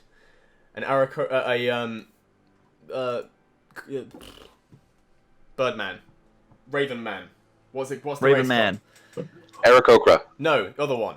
They can't. Oh, Kenku. Kenku. A Kenku. Kenku. Kenku rogue, a half. Oh, these guys! A halfling mage, Shit. and a large dragonborn fighter. They seem to be. Session 1! However, they seem to be defending the caravan against a large force of what look to be cultists. They are people in red robes and leather armor. There is one heaving a giant great axe, and another a collection that are casting spells, and they all seem to be attempting to kill the members of the Vagrant Bond and get at whatever is inside the caravan. Would I recognize these cultist-looking people as You would being... not. No. No, they're wearing quite tribal, very piecemeal leather and quite shredded red robes. Okay, so they don't look seem like familiar they at would be all part to of... you. Yeah, okay. I would say actually, Long Shadow. They look familiar Yeah. to you. Ooh. They are cultists who are obsessed with the blood magic of your people. Most of them are not tabaxi themselves. They are interlopers who wish to see the revival of that blood magic used again. And Cultural on that note, appropriators. I'd like everyone to roll initiative. Yeah! First initiative, boys. Here we go. What? Hey, that's really good. Woo! Guys. That's good as well. I'll take that. What do you think? Do we want to get involved with this fight? I do not know who the others are, but the ones in red robes are cultural appropriators. I would see them armed and captured. Well, we know those 4. I don't know if we're friends, but they seem... If you think the cult-looking people are bad, I suppose we're on the same side for now. Enemy of my enemy is my friend, Kate, I guess. Hello. initiative. 17. 15 plus 2. Jason, 19 plus 4, 23. 23. Nice. Audra, 16. 16. Long Shadow, Also 19 plus 4, 23. 23. Oh, Okay. higher dex. Jason, I'm going to have you go first. If that's alright. Yeah. Okay. Right, so that would mean first up is Jason. Cool. You're about 60 feet away from the battle. Landmarks. What am I looking out onto? Like road wise, is it forest either side of the road? Are they pulled up on the road? It's actually banks. It's 2 hillocks either side. Okay, I'm 60 feet away. Yeah, you're 60 feet along the road. Okay, I would like, if at all possible, to take a dash action to get to close the distance as much as possible, but I'd like to flank that so that I'm climbing up the bank as much as possible. Yeah. And if possible, I'd like to do that in stealth, please. Okay, make a stealth check.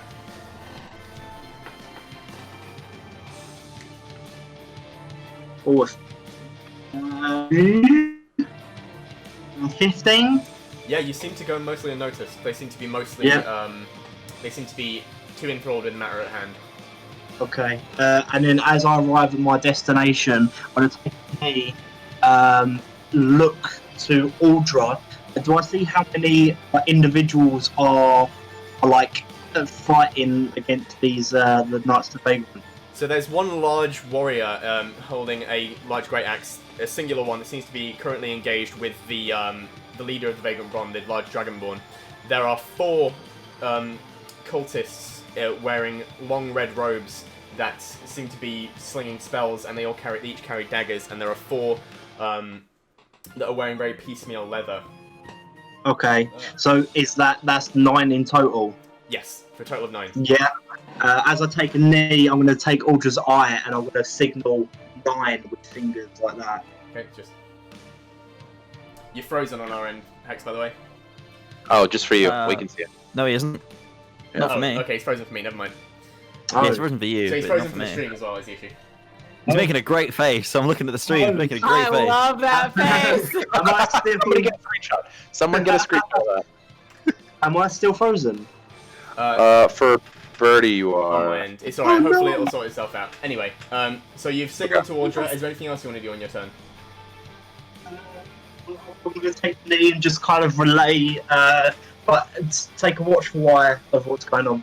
Okay, go back now, by the way, I can see you. Just take a watch eye. Hey. Okay, good. Next up, Long Shadow.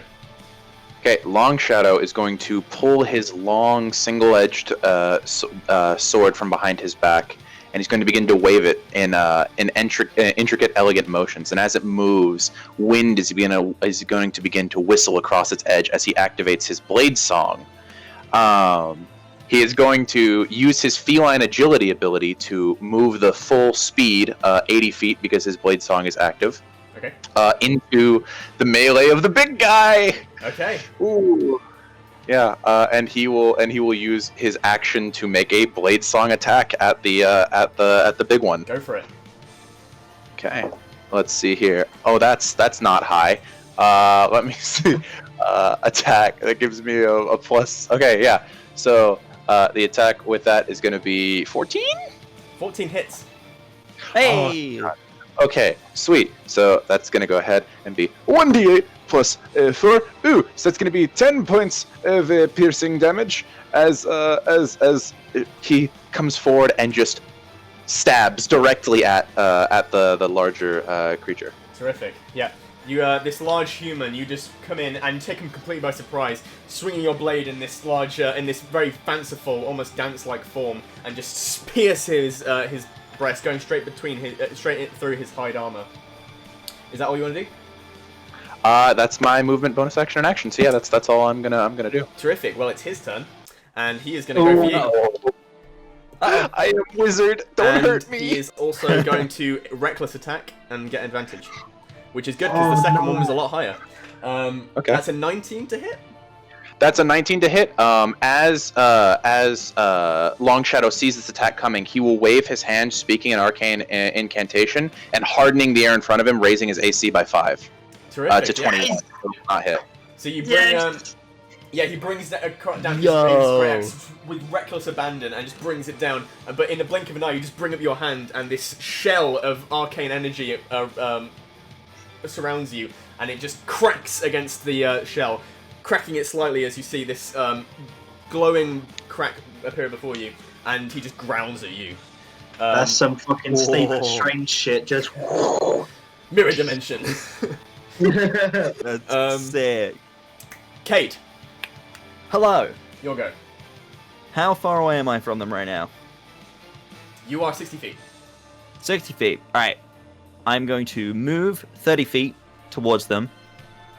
And then, seeing this happen, and seeing that our good friend, Long Shadow, is in trouble, realizing that there's not much I can do from this far away, apart from one thing I know how to do well.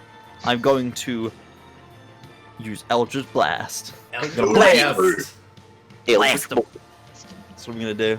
Go for it. Alright. Which one are you going for? Big guy? I'm going for the big guy. Way, that is a. That's a 16 plus 5. That's a 21. Yeah, I think 21 just about hits. This one, just about. Just about, maybe. Just about. All right. There's my D10. It's going to yeet. It says, 7 DiMaggio. Yep, 7 DiMaggio. Terrific. Anything else?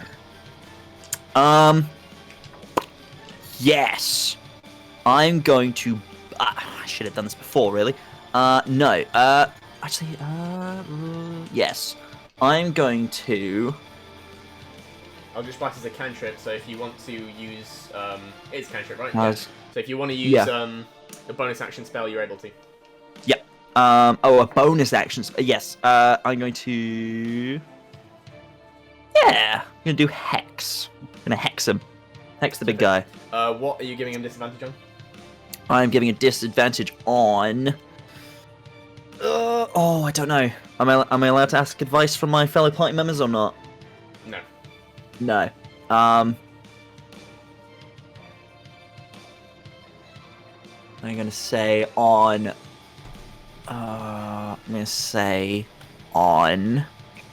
Stop this music. Make a decision. Yeah, Dex. arcane anthems, by the way, for this music. Oh no way! Yeah. Absolutely. Yeah, Wes made this. Hell Yeah. Is So Winston good. the boy. Hell yes. I'm going to say, because I'm unsure, I'm going to say dexterity. Dexterity, okay, disadvantage on dex checks. And if that's everything, we're going to go to Audra. All right, excellent. So Audra's gonna be like, "Ah!" and she's gonna get really mad that one guy even thought about hitting her new friend, and she's gonna take out her greatsword and she's just gonna go. "Ah!" Just to remind you, She's you are just 60 gonna- feet away, just so you're aware. Ah. So if you want Okay, to in take that back, case- if you want to take back the rage, I'll let you. So she's not gonna rage, but she's going to dash and try and get. There's no way for her to get in between those two. Is there? Can I Can I share a space with him and step in front of him? If you could try and knock him out of the way with a strength check. I'd say if you could use a bonus action to try and knock Long Shadow out of the way and get just implicate yourself in that whole brawl. Does it assist the DC if I'm okay with it happening? Yes, it would be. Okay, I'm gonna do that. Okay, make a strength check.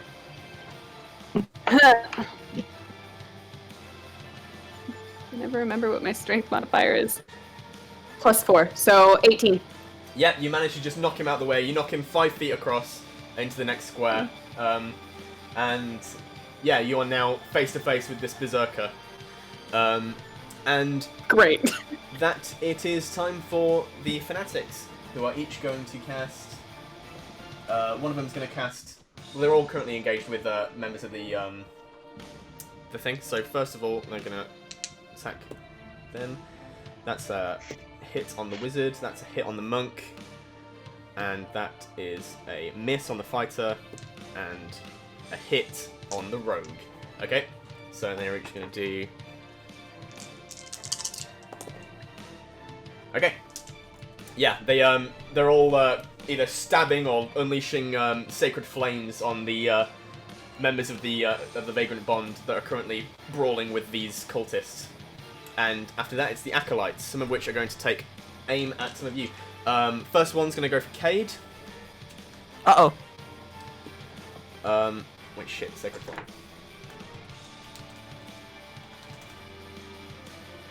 Actually, this is for me a firebolt. So I believe a 19 plus 2 hits you. Sorry, plus 4 hits you, right? 23? Strangely enough, no, 23? Macy's 22. 23 hits you, I Yep. think. 60. That's, Yes. that's 4 fire damage to you. Ow. And then the next one is going to go for Long Shadow. An 8 plus 4, 12 does not hit you, I believe. Does not hit my 21 AC because it is like that till the beginning of my next turn. Next one's going to go for Audra. Damn. 19 plus Wait, it's 4, actually taller than that because I get a +2 Yeah, for my it blade hits song, me. so it's actually 23. 23 AC Yeah, right 23 now. hits Oh my you. god, Aaron. That's 6 damage to you. Ouch. And last one is going to go for Long Shadow again and going to miss. And next up is top of the round. Actually, it is Jason again.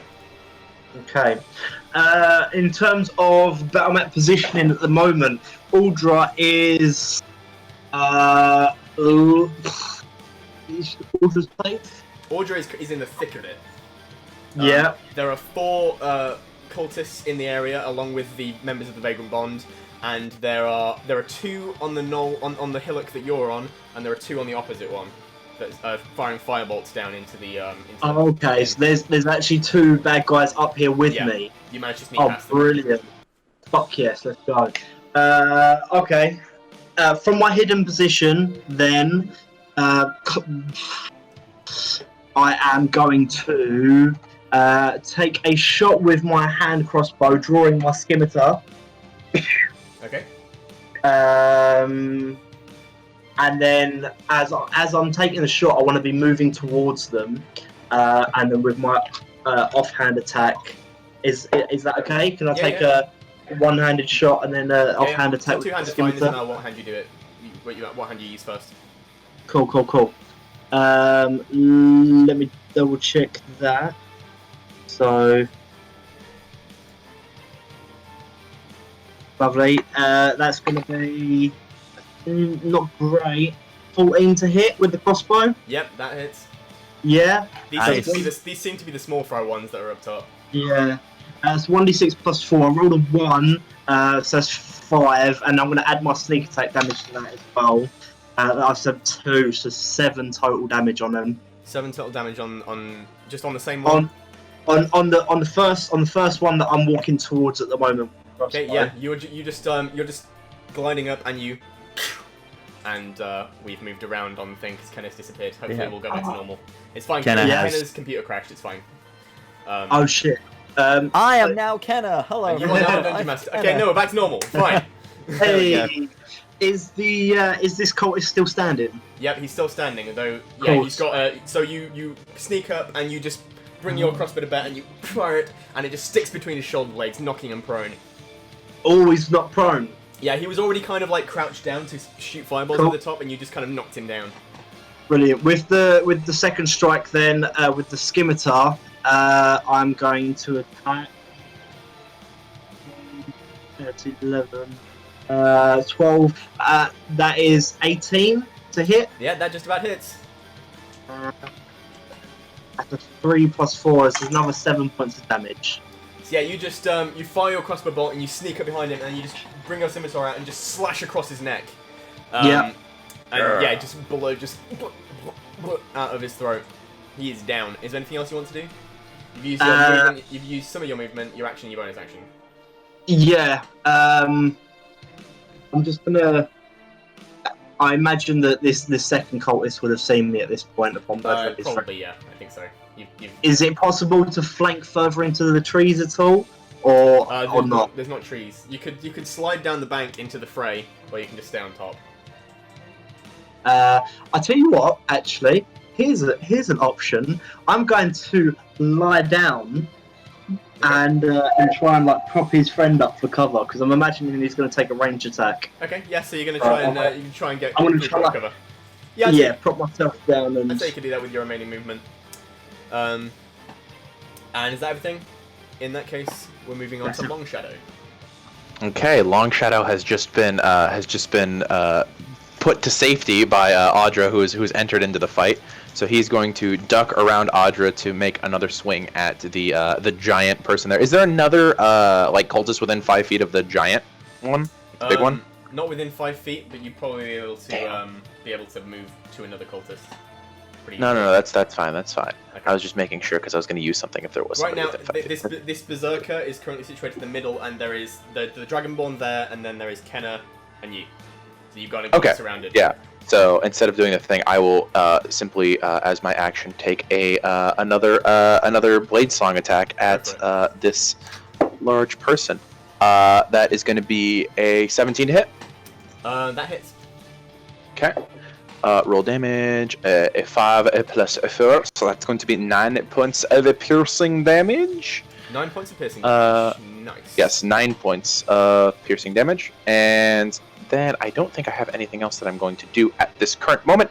So I will just go in, stab underneath to the side of Audra, and that'll pass my turn. Terrific. And next up is Jason. Sorry, Kate. Oh, Hello. Again. You get 2 turns in the rotation. Wow. Yeah. Okay. It's a new rogue So now that ability. I'm about 30 feet away, how's the big guy looking at the moment? Big guy, not looking too worse for wear, honestly. You've done He's some pretty still looking meaty pretty slashes, strong. but he's still looking pretty sturdy. All right. In that case, I'm gonna use my last 30 foot of movement to move up, so I'm now within melee range. Yeah, you've got him on Still all got sides hex right on now. him, and I'm gonna slash him. I'm gonna summon Shadow Cleaver. I'm gonna slash You him. Naruto run up, summoning Shadow Cleaver as you do, and bring your sword down, make an attack roll. Gripping it with both hands, so Yep. I can do my D10. I'm gonna. Whoop. Oh, that's good. That's an 18 plus 5. Yeah, that'll do it. That'll do it. That'll do it. All right, so that is. Give me a second. That is a 6 plus 3. That's fine. So 9, and then the hex damage will be plus another D6. Is that? Hex is D4, isn't D6. it? Yes. D6, okay. And that's only a 1. Okay, Sadly. so you do 10 damage total.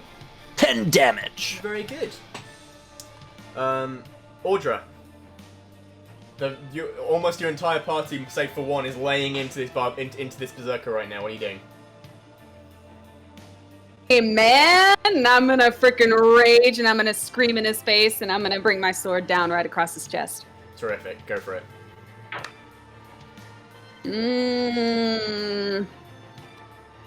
That is I have a +6 to hit. So 18. Yeah, that'll do it. You draw your large flamberge longsword and just bring it down on his chest. Brilliant. And I'm raging. So that'll be 4, 5, 6, 7, 8, 9, 10, 11. Damn. Nice. Okay. Yeah. He felt that. He's still standing. And that's it. He's still standing. Only just. Oh, the He's berserker actually went still before Kate. standing. Oh well, that's fine. Berserker's It's all turn. good. Berserker's gonna go now. Berserker is gonna take a swing at Cade, because not only did you hit him, but also that extra magical damage. It's piqued his interest, and he knows he spent time around spellcasters. He knows to take out you kind of guys first. I'm so sorry. Oops. Oh, you all should have been rolling with advantage, but it's fine because you all hit. I'm very sorry, yeah. guys. I wouldn't have yeah. quit. I wouldn't have quit. That's Anyway. an unnatural. It wasn't a crit, Oh, yeah. so that's a 21 to hit you, Ben. Ah, yeah, just about hits me. That's an 8 plus 3. That's 11 damage to you. As he brings out this great axe, just recoiling off of this magical barrier, he comes up and then he gets stabbed in the side. And wherever this stab came from, he just swings his great axe at you, connecting with your chest. It just rents your scale armor a little bit. Ow. A little bit. Ow. Ow. More than a little bit. Yeah, but it's the impact of the scale armor going into you that does the damage. And that is his turn. He can't do an awful lot besides attack. Next up is Cultists. Cultists Oh wait, hang on. The fucking Vagrant Bond I haven't put in the initiative order. That's a mistake on my part. They're Wow. just melts. They're just crying. That's a lot of big numbers. That I rolled in those attacks. They all hit. Oh. I rolled 3 18s and then 11 plus 6. Oh. Dang. Nice. And okay, so Rogue is gonna roll a whole bunch of stuff. Oh, jeez. 6, 10, 13 damage That'd as make a he lot of just dice. brings both of his daggers up and just sinks one into the chest of this cultist and brings the other one across the neck. Having had the berserkers taken off of his plate, the Dragonborn is going to bring around his greatsword and slam it into the cultist next to him and deal Some damage. 2d6 plus like 3, I think it is. Sure, we'll say 3. And yeah, he's also going to just lop off the head. Actually, no, he's not. He's going to just sink this into the nearby cultist and just almost just cuts it about 6 inches into his sternum, into his shoulder. Ugh, words. Oh. But the cultist manages to just stay standing. Oh my lord. Mage is going to. Oh.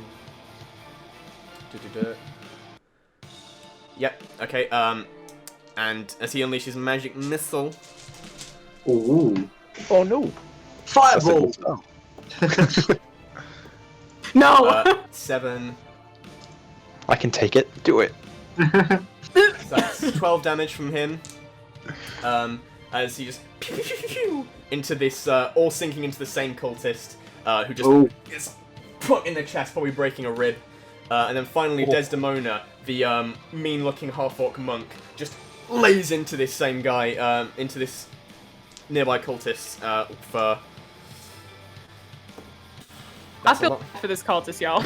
Yeah, these No, it's not, they're all fighting their own cultist. They're not just surrounding the same one, just Like, hit it till the coins come out! Is this their initiation into the gang? I'm so concerned. I'm just there, just like, guys, is this bullying? I don't know if I'm okay with this. This isn't a fight at all, really. Natural This 20. is just... Oh. Okay, so does about 20 Oh my damage to this God. cultist, who just manages to stay standing, just being pummeled in the stomach with this flurry of blows. Takes Just 20 imagine damage. anime style, they're like still getting standing. crushed into the wall behind. Yeah. That's good. Okay. damn. And now it's gonna be those very injured cultists' turn. Yeah, they're all gonna inflict wounds. Ooh. That's a spicy I spell. don't like that. Oh, I don't like that. And that is a Hey, don't do that. 3d10 necrotic damage. It's fine, it's not on you guys. Oh. That's We're trying to save these people though, dang! Half of that would kill me. Ooh. I'll take the roll these twice. Okay, so Ooh. on Desdemona, that's a 6 and a 4, that's 10 and a 1. Okay, so that's 11 damage on Des. As he just places his hand on the monk's chest, and this green energy just spreads out across her chest, sapping her of life force. Next up is the next one. We'll do the same thing. That's a 12 plus 3 on Morden. Does not hit. Ooh. That doesn't hit on Leighton. And the final Ooh. one, that does hit Corin. The Kenku rogue. And he takes a whole heap of damage. 3, 10, 1. That's another 11 damage on Corin. They seem to be a little tougher than when you last saw them. And yeah, again, this cultist just places their hand on Corin's neck, and this same green energy spreads across their veins as they are drained of life force. Then it is the cultist's turn, who are going to... First one is going to attack... that's a natural 1. I won't bother rolling with disadvantage on... That was against Jason. Oh, shit. The next 2... it's an 8 plus 3, 11 does not hit Audra. And a 16 plus 3. Does 19 hit Long Shadow? 19 does indeed hit Long Shadow right now. He doesn't have a shield spell up. That's 10 damage to you, sir. What kind of damage? Fire. Fire damage. As I'm about to be hit with it, you see the firebolt just come at Long Shadow, and he takes his hand and catches about half of it as I cast the Absorb Element spell and gain resistance to fire damage. Nice. Only taking 5 hit points for the damage. Nice. Oh, I'm loving Long Shadow more and more every round. Yeah, I'm loving it. Yeah. I'm And he loving takes this. that flame and spreads it across his sword. His next melee hit will deal an additional 1d6 fire damage. Damn! Holy crap. Freaking love that I should have spell. read this Oh my last God, before I yes. told you to take it. That's just a wizard spell, man. Nobody uses it because there's never Yeah. melee wizards. Yeah. Jason, top of the round. Okay. I'm imagining Jason's just killed this guy. As he's noticed, he's caught eyes with this cultist adjacent to him. Tried to lift up the body, use the body to kind of like as he's crouching down to lie down. Just caught the body with the spell that was thrown at him. Yeah, you sink down behind it, you pull it on top of yourself as a shield. Okay. As this firebolt smashes into the back of the thing, you roll over and... And then get up and I'm sprinting towards it. Without time to even draw my weapons, I'm just going to kind of try and like run in rugby tackle it off of the edge of this bank. Okay, it's not like a cliff. You just Yeah, you no, just I know roll it's down to the end. not a cliff. Okay. It's just Make yeah. an athletics check. Well,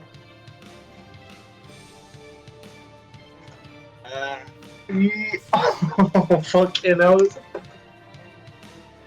So what? That's a natural 20 Got plus another 1. Oh, nice! Oh, 9. Yeah. Right, so yeah, you just barrel into this guy in a rugby tackle and you pick him up almost in a feat of strength unheard of for Jason Vagrant, and just roll down the hill with him. What is there anything else you're doing? Yeah, if at all possible, just as we kind of like roll in, I just want to like mumble curse words in his ear. Like, fuck I'd say you, with a you little I'd say with a prick. natural 20, what's your strength modifier? -1. -1. Okay, you do 1 point of damage to him. As you shoulder check him. Ah! Yeah, we're both just rolling down the hill at the moment, and yeah. Okay, if that's everything, then next up is Long Shadow. All right, You Long caught this Shadow has caught this firebolt and spread the fire across his sword. And there are still no other cultists within 5 feet of the big guy, right? No. Okay, good. So Long Shadow is just going to like take in this amazing team that he's now watching like work together and take down these cultists. He's gonna give like a slight smirk, and then he's gonna reverse grip on the blade and just bring it up towards the cultist, or to the largest cultist, and that is going to be 18 plus 6 to hit. So that's gonna be 24. Yeah, that'll hit. All right, and that's gonna be that's gonna be 7 points of piercing damage and 5 points of fire damage on the big boy. That's a total of 13. Yep, he felt that. Yep. As you just bring your, you imbue your sword with fire and just bring it down across his chest, slashing and cauterizing at the same time as he screams in agony. Yeah, he's still alive, but barely. Nice. Okay, we Very lost Kenner again. nice. We lost Kenna. Kenner's back. Wait, she's back. Kenna's back. Hey. And if that's everything, Long Shadow, Yeah, that will be everything. the Berserker is going to attack you. That's fine. No! That's a I'm 19 here! plus 4. You didn't just 19 attack plus him 4? with a fire sword. 19 plus 4, No. that's what, 23? 23. So even if I shield, that'll still hit. So he kind of sighs and takes it. Take your lumps yes. like a man. He is still wizard, by the way, guys. He has wizard hit points. Yep. 4 plus Ooh. 3, that's 7 damage. Oh, 7 damage. He's alive. You probably have more than Jason, to be fair. Yeah, Jason has a negative Yeah. constitution modifier for now. Hell yeah. That's fair. And He staggers under the weight of that big ass weapon, and like it hurts. then that will be Kate. Right. I'm gonna once again. This time, okay. So this time, I'm gonna look at this big guy. I'm gonna see him. I'm gonna. Are there any other enemies within 5 feet? Of you. Yes. I'd say yes. Between because you came from a different angle, so you're next to the Morden, the leader of the Vagrant Bond, and so you've got the Berserker here and another cultist next to you. All right. So what I'm gonna do then? So I'm gonna look at both of them and I'm like, all right. And is the big guy? Is he looking pretty worse for wear now? Looking pretty bad at this point. All right. So what I'm gonna do Although then? the cultist next to you also did just get a great sword to the shoulder. All right. So what I'm gonna do then? So I'm going to hit the big guy, but as I do, I'm just gonna like grip my blade, with both hands, a bit stronger. It's gonna start glowing with green energy as I activate Green Flame Blade. Nice. And I'm gonna slash him. I'm Roll your gonna attack. give him a good old slashing. This is against the Berserker. This is against the big guy. Big guy. So 17 plus 5. That'll hit. Hit him. Alright, so I gotta roll a few things now. So that is so 5 damage. 5 damage. Yep. 5 plus another 5 for the necrotics. That's a How do you total wanna of do 10 this? damage. And then 3 damage to the other guy as the green flame blade goes across to the other dude. How would you like to kill him? I'm just gonna spin the blade as it's glowing with green energy. Probably looks a bit like a lightsaber at this point, because it's glowing with the green fire. I'm just gonna spin it, and I'm just gonna slash upwards like that, and just cut like sideways through his face. Just cut half of his head off. Just watch it just slide to the side. Jeez. Okay. Got him. And then the green flame blade jumps to another one, right? Yes, 3 damage to the other one. Okay. That's just straight. At this point, it's just straight 3 damage. I don't have to roll anything. Nice. Okay. Audra. Who's left? The Berserker in front of you has died. There are a number of cultists that are all engaged with members of the Vagrant Bond, and there is one who is currently grappled with Jason, and there are 2 that are on the bridge behind you. Okay. Is anybody attacking the Vagrant Bond's wizard? Yes, there is one cultist in melee with him. Okay, great. Yeah, I'm gonna go for that one. Okay, go for it. Make your attack. So as I go for that, I'm gonna turn and I'm gonna look at. It's the red dragonborn that was next to us, right? Yeah. I'm gonna turn and look at him and I'm gonna be like, "Having a good day, are you?" And I'm gonna go for the one attacking the wizard. So I'm gonna roll to hit against him. But as I say that to him, my eyes are gonna flash with this like lightning energy, and I'm gonna activate my storm aura. Nice. Nice. So. Very cool. Doo-doo-doo-doo-doo-doo. Very cool. Cool. Yeah, so I'm gonna roll to hit that guy. Ooh, does a 11 hit? 11 on... No, does not hit, unfortunately. Okay, then he's just gonna take lightning damage. I needed him to make a DC, or I needed him to make a dex save. Okay. Ooh, he rolled a 2 plus 2. So no. Okay, well you're taking 1d6 lightning damage, and that is 6 lightning damage. Nice. Let's go. So even though her sword misses, her sword, like, the lightning comes out of her eyes, goes down her arms through her sword, and it just Yeah, strikes that so guy. The sword doesn't quite connect, but the point between your sword and the cultist, an arc of lightning connects the 2 of you and just zaps him, causing some stray bits of hair to kind of catch fire and singe away. And if that is everything, That's it. okay, that cultist is going to attack you. Okay. With a, he has 4 slots of first level, so he's going to give you a big old inflict wounds. 16 plus 3, 17. Is that It hits. Yep. Yeah. And that is 10, 13 necrotic damage. Okay, ouch. To you. And then the next one is going to go for, again for Morden. He's going to miss. This one's going to go for Desdemona. He's going to hit. 8, 11 points of damage to Des, who is starting to feel it. And the last one is going to go for Corin and miss. Okay. And then the Acolytes are going, one of them's going to lob a firebolt at Long Shadow and miss. One of them's going to go for Cade, and 18 plus 4. Yeah. Yep. That'll do. That's 3 points of fire damage. Oh. And the last one is Right. going to try and escape from this grapple he's in. And roll a natural 1, he's not going anywhere. Nice. And top of the round is Jason. Right. With the mixture of my previous nat 20 and his just nat 1, would I be okay to kind of stand up and disengage this grapple? I mean, you can disengage with his him bonus still on the action ground. anyway. Pardon? You can disengage his bonus action anyway. You're a rogue, you can got uncanny, you got... Isn't that level 2 of Rogue? Does he have 2 levels of Rogue? Yeah, I can do that. I was just wondering if... No, I was probably being a little bit cheeky. You can get I it, can he'll still, disengage. he'll still be prone, and then you can disengage. Yeah, I was thinking so I could still have the second attack with my Unfortunately, no. offhand bonus He's still, action. he's still got access to his knife, and he will just swing wildly at you if you try and get out of his way. Cool. No worries. Alright, that's... I'll tell you what I'm going to do instead then. I'm going to disengage. As I disengage, I'm going to say to him, "Stay down, or I'll choke you out with your own innards." Make an intimidation I'm going check. to try to intimidate him. That's dope. Not great at 12.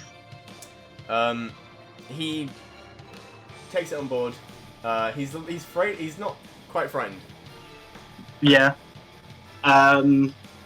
He's unnerved, Okay, but he's not quite frightened. Yeah, I'm gonna kind of say that I've said that to him, and I'm like Jason's expecting him to stay down, but like obviously it is what it is. Okay. It has, yeah. And then he's going to leave and make his way towards whoever Ultra is fighting. Okay, what's your AC? 15.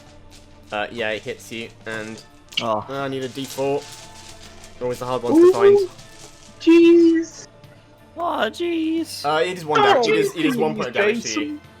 There's 1 point of damage. Yeah. So that's the guy who's just attacked me from the ground. Yeah, he just grabbed his knife and just slashed at you, but he just managed to like catch the back of your heel. It didn't really do much. Cool. So yeah, Jason's going to change his mind entirely. He's going to start walking towards Uldra, get cut down the back of his heel, and just turn around and just stab down with his That's scimitar. fucking hilarious. I told you to stay down. Oh, that's terrible. Let me double check. You have advantage to hit, don't you? He's Ooh, prone. Yeah. He is prone, yeah, I do. Oh, that's better. That's a lot better. 16 plus 6 is 22. Yep, that'll hit him. 22. The first one was a 3, so I really needed that. Thank you. And then, yeah, I'm going to do 1d6 plus 4. That's 4, 8. And then I'm going to add my sneak attack. Oh, no, I can't. Oh, wait. He's prone. So How much technically, damage did you do? 8. Yeah, you kill him. Oh, thank. Okay, cool. You hit him for 1 damage with your shoulder check, and then you just finish him off with the thing. He has 9 hit points.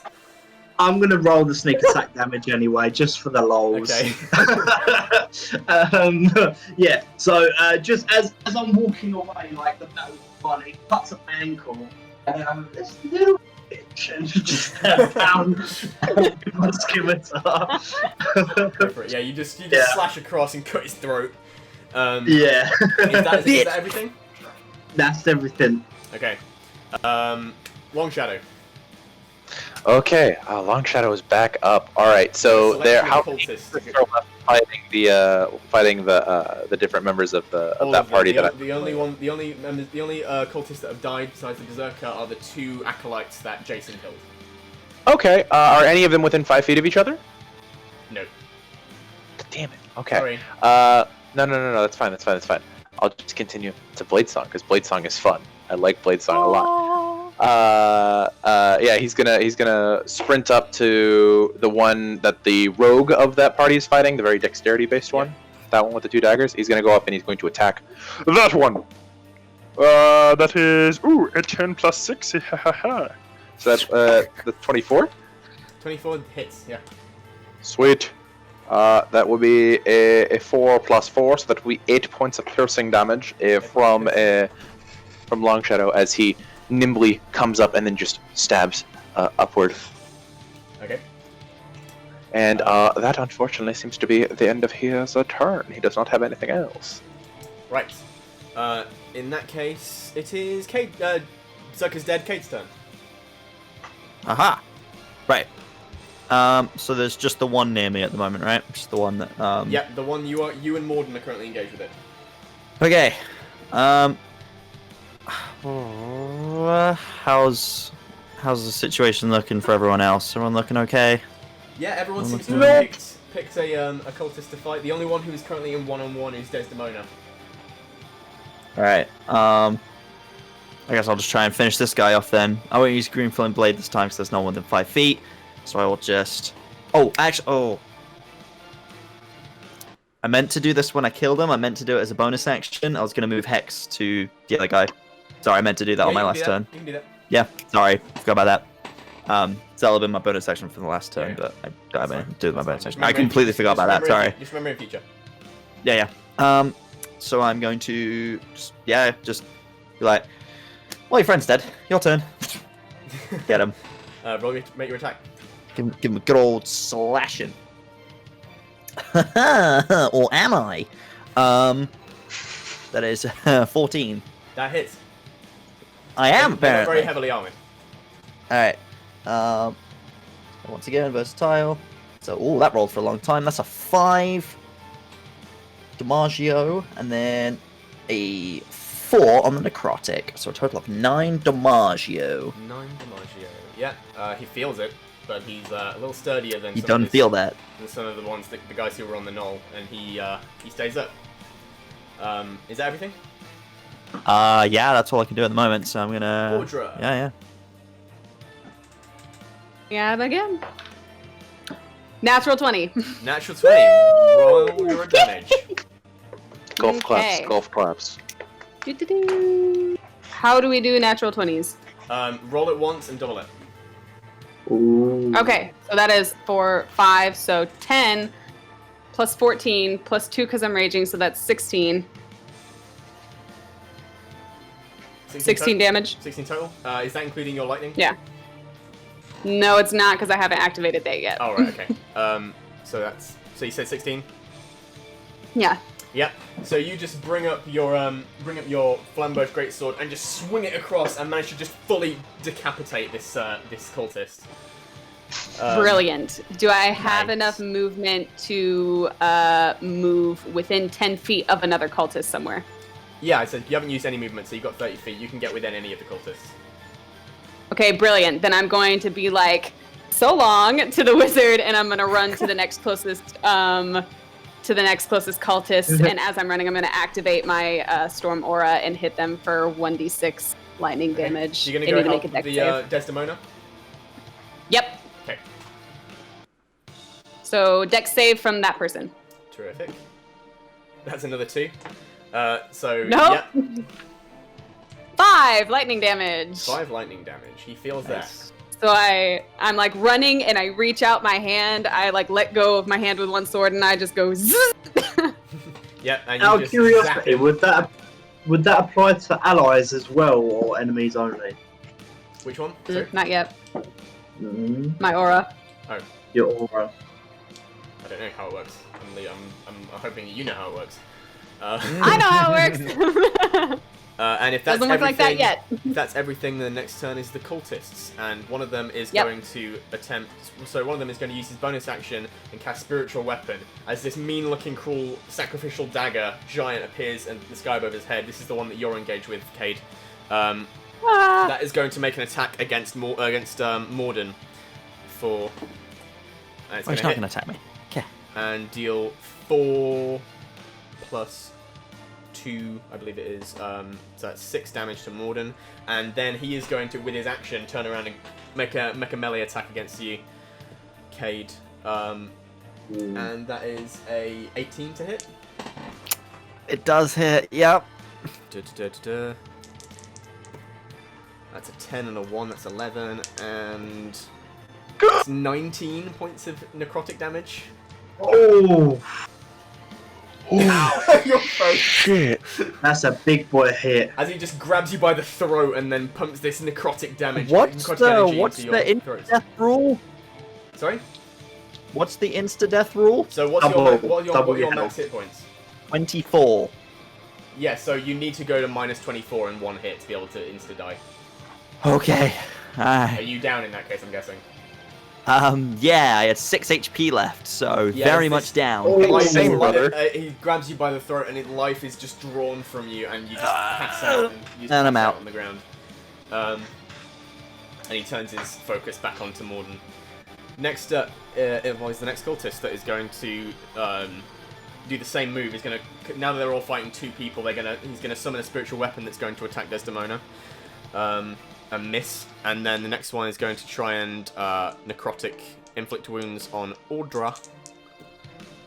3 and 3. That's 6. Only 6 points of damage to you, Audra. As again, Do they have to roll to hit that, or does that just happen? Oh yeah, fuck me. He misses. Never mind. I got ahead of myself. I'm sorry. And the last Not today! one. The last one, I believe, is engaged with a long shadow. Natural 1. And spiritual weapon. That doesn't hit either. As, yeah, you and Corin are both just too dexterous for him to land a hit on either of you, just ducking and weaving around him. Acolytes. One of them is, they're both going to firebolt at Jason, who just killed their friend. That's a 14 and a 13. Do either of those hit?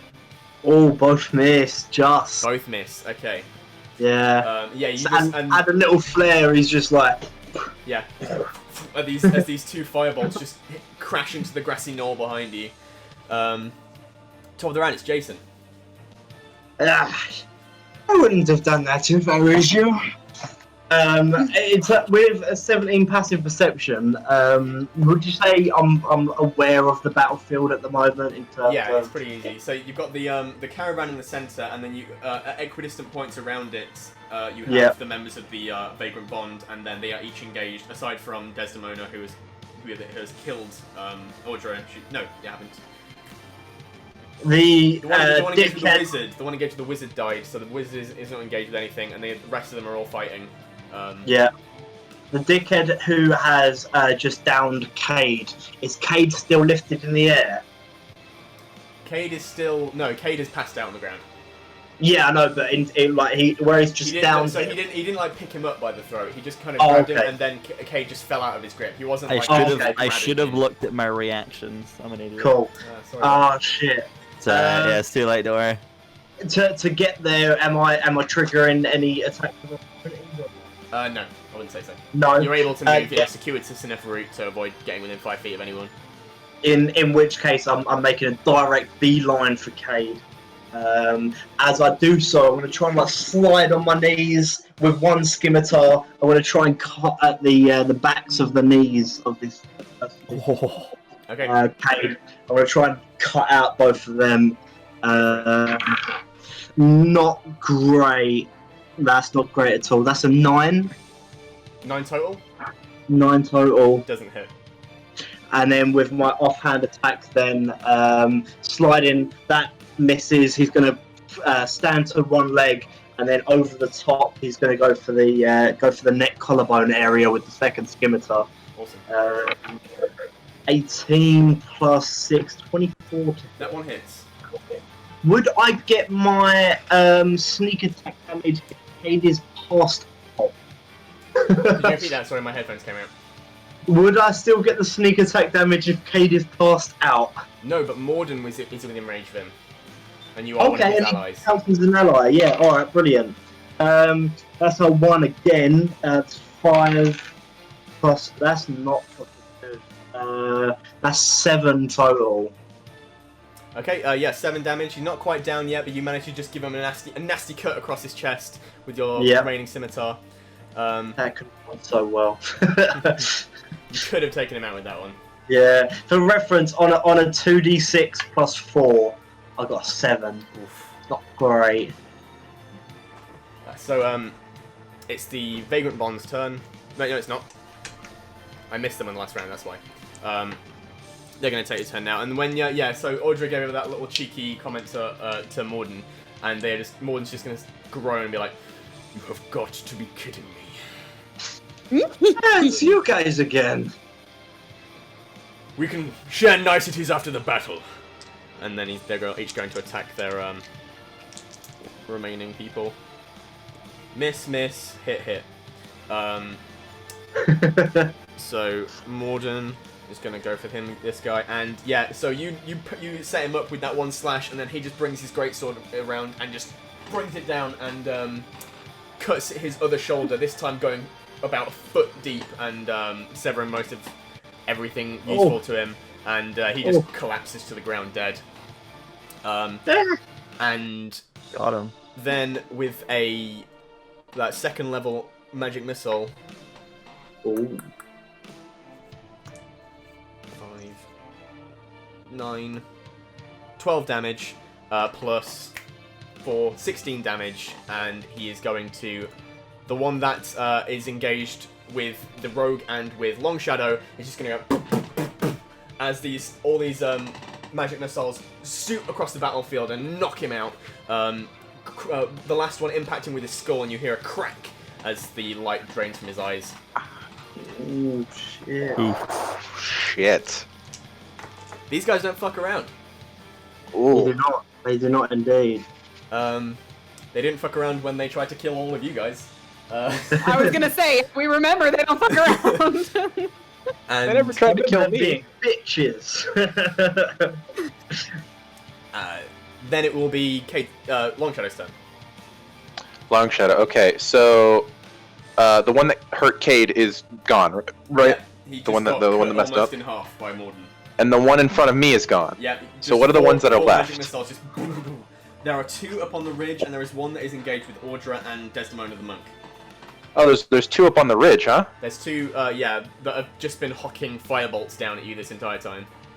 Okay, the ones that are up on the ridge, Long Shadow's going to take 2 steps towards them and then disappear in a flash and reappear right behind them and make an attack Nice. against one of them. Misty Step. Oh yes. Let's see here. Dang. And that is a natural 20. Oh, shit! Alright, let's see here. Damage. Got him. Oh, that's a 7! So 14 plus 4 is going to be 18 points of piercing damage to one of them.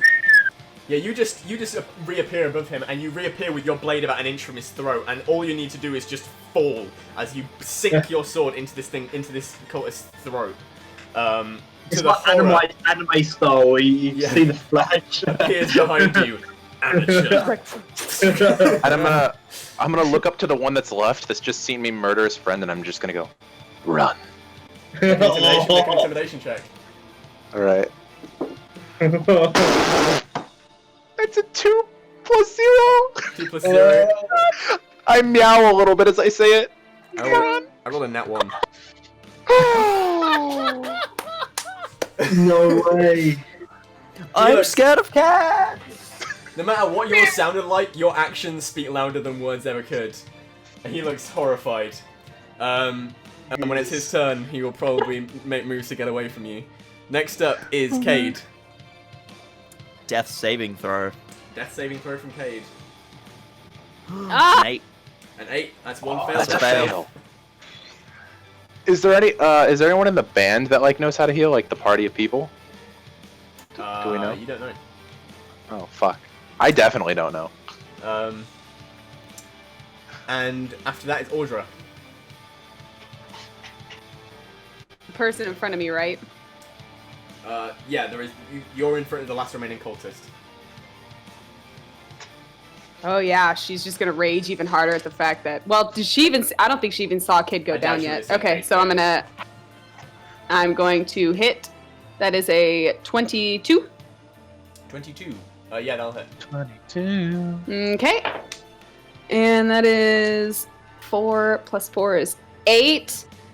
So she's gonna bring up her sword and she's gonna come and she's gonna sort of cross up across his chest like this. And then as she finishes that swing, she's gonna be like, "You made a mistake." And then she's just gonna sort of plant her sword down in front of him, and her storm aura is gonna just radiate through the ground up through his feet.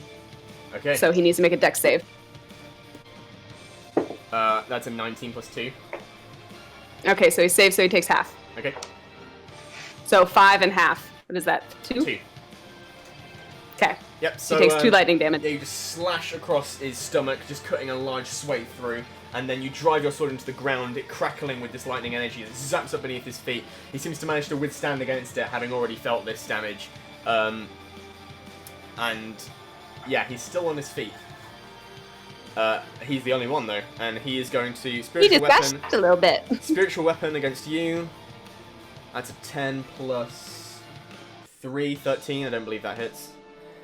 You miss. And then in his last inflict wounds, misses. Okay, so yeah, that's all he can do. Next up is the Vagrant Bond. I haven't missed anyone, have I? Please tell me if I have. And the only one who's got anything useful left to do is Desdemona. He's gonna roll a hit and hit. And yeah, with all that's left, it takes all. So he's currently facing you, trying to get purchase on you, and Desdemona just reaches behind him and snaps his neck, and he just drops to the ground like a sack of potatoes. I high five her. She begrudgingly high fives you back. Yeah. High five someone over a snapped neck. The remaining cultist is going to have to. So the mage is the only one who can do anything really, and he's going to try and attack and miss. And the remaining cultist is going to turn tail and run the other way as fast as he can. I'm gonna let him run. I'm not taking my opportunity attack. Ooh. You couldn't anyway. You're not within range. Oh, not that this isn't the one that's next to me that I told to run away. It wasn't. He wasn't next to you. Next to you, he was. Okay. He was like. I'm just they were letting spaced you out. know. I let you escape. I let you I live. let you run away. If I want you to know that. And with that, we're out of combat. Oh shit. Hey, teleport to Cade. Attempt to stabilize. Well, Actually, should we real, stay until I'm up? Yeah. real quick, just in terms of like initiative and the chaos of the fight, Jason would with the cultists falling down, Jason would step over Cade, kind of like shielding his body. He would have mechanically taken the dodge action so he could have defended any further attacks, but he's going to call out, like, Nelda! Take this down! And at that moment, you remember Nelda is. Yeah, at that moment, he's going to remember that Nelda's gone. Yeah. Sad, no. And Just kind of like in the heat of the you're going battle. to try and he's stabilize, make a just- medicine check. Yeah, Audra hears that and she flips around and she just pushes past Dez and she just is like standing over near all Ben, of them, just like waiting. Before we make that medicine check, can you make a death save, please? Oh, don't roll a one. Don't roll a one. Don't roll a one. Don't roll a 1. Oh my god. Is it a one? It rolled off a 1 onto a 2. That's a fail. That's still a fail. Oh, It's a shit. fail, but he's not dead. He's Yeah, not but it's dead. not Insta-Death. Oh my god. Oh, that's so close. God, we're That gonna would be lose all of such a Ben's fuck fans for if he this- dies in the first session. That would be such a fuck for the story as well if Cade dies. Yeah. Okay, make a medicine check. Stabilize me! Don't roll low. Who wants to take this? I don't know if I want to take Cade's life Do into any, of my you hand. do any of you have health potions? No, I don't have any magic items. Yes, I do. I have a fucking health potion. Are you Wait, sure you got health potions If you- in if I was session gonna you go say, through I'm pretty sure I things- gave one to you. in like I'm pretty session sure I 1, gave you a swear health you got potion. health potions. If you go through I still have my health potion from the first session. Yeah. With our Homan's task. So yeah, after realizing that Nelda's gone, he's gonna kind of like go into his own little like flurry of like, fuck, how do I help people? And yeah, into his rucksack, just kind of like pour potion healing. Yeah, you pull out this this bottle of brackish red liquid, and you just jam it into his mouth, and just hold his nose and make the and as the liquid pours down, and roll 2d4 plus 2.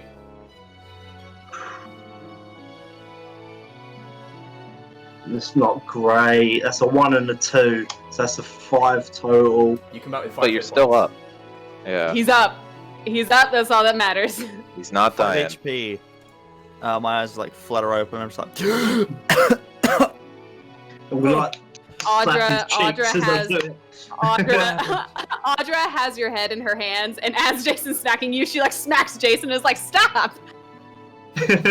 just like my vision like comes back, like slowly, just like very blurry. Just like looks up, sees Audra, and like, Audra, what? And Jason, I'm here as well. Fuck you. What? Don't worry, no one kissed you. Yeah. What? Yeah, you come Why? to, and all 3 of your party members are currently just staring down at you. What happened? How? You You scared the went shit down, out of us. friend. That's what happened. Again, this is not the first time.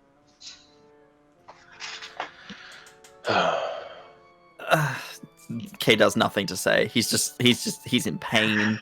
He's still very hurt. Like, Here, try this. And I'm gonna reach into my belt and pull out a small brown, like hand kneaded square of spicy sweet chocolate and put it into your mouth because cocoa is native to the jungle. Oh, dang. chew on that. It's very different to what you taste, but it's very sweet. Tastes. Yeah, it's sweet, but it's got a little bit of bit of pepper in kick. it, so there's a little spice. It tastes- So really good. I need to. They're just gonna go into like my pack, find my healing potion. oh, And don't I'm waste just that now, gonna- friend. Don't waste that now. We'll take a break. Rest up. Real bad right Do now. that next time you fall over. Fuck off. You see across the way. I would like to point out he doesn't normally swear like that. yeah. Been around Jason too long. Yeah, he's gonna put it back in. Wasn't that a great episode? Hi everyone, it's me, Bertie, your Dungeon Master. Unfortunately, this is the point in the stream where we started having some technical difficulties, and unfortunately had to stop recording. But don't worry, because we pick up right where we left off in episode 2. See you there.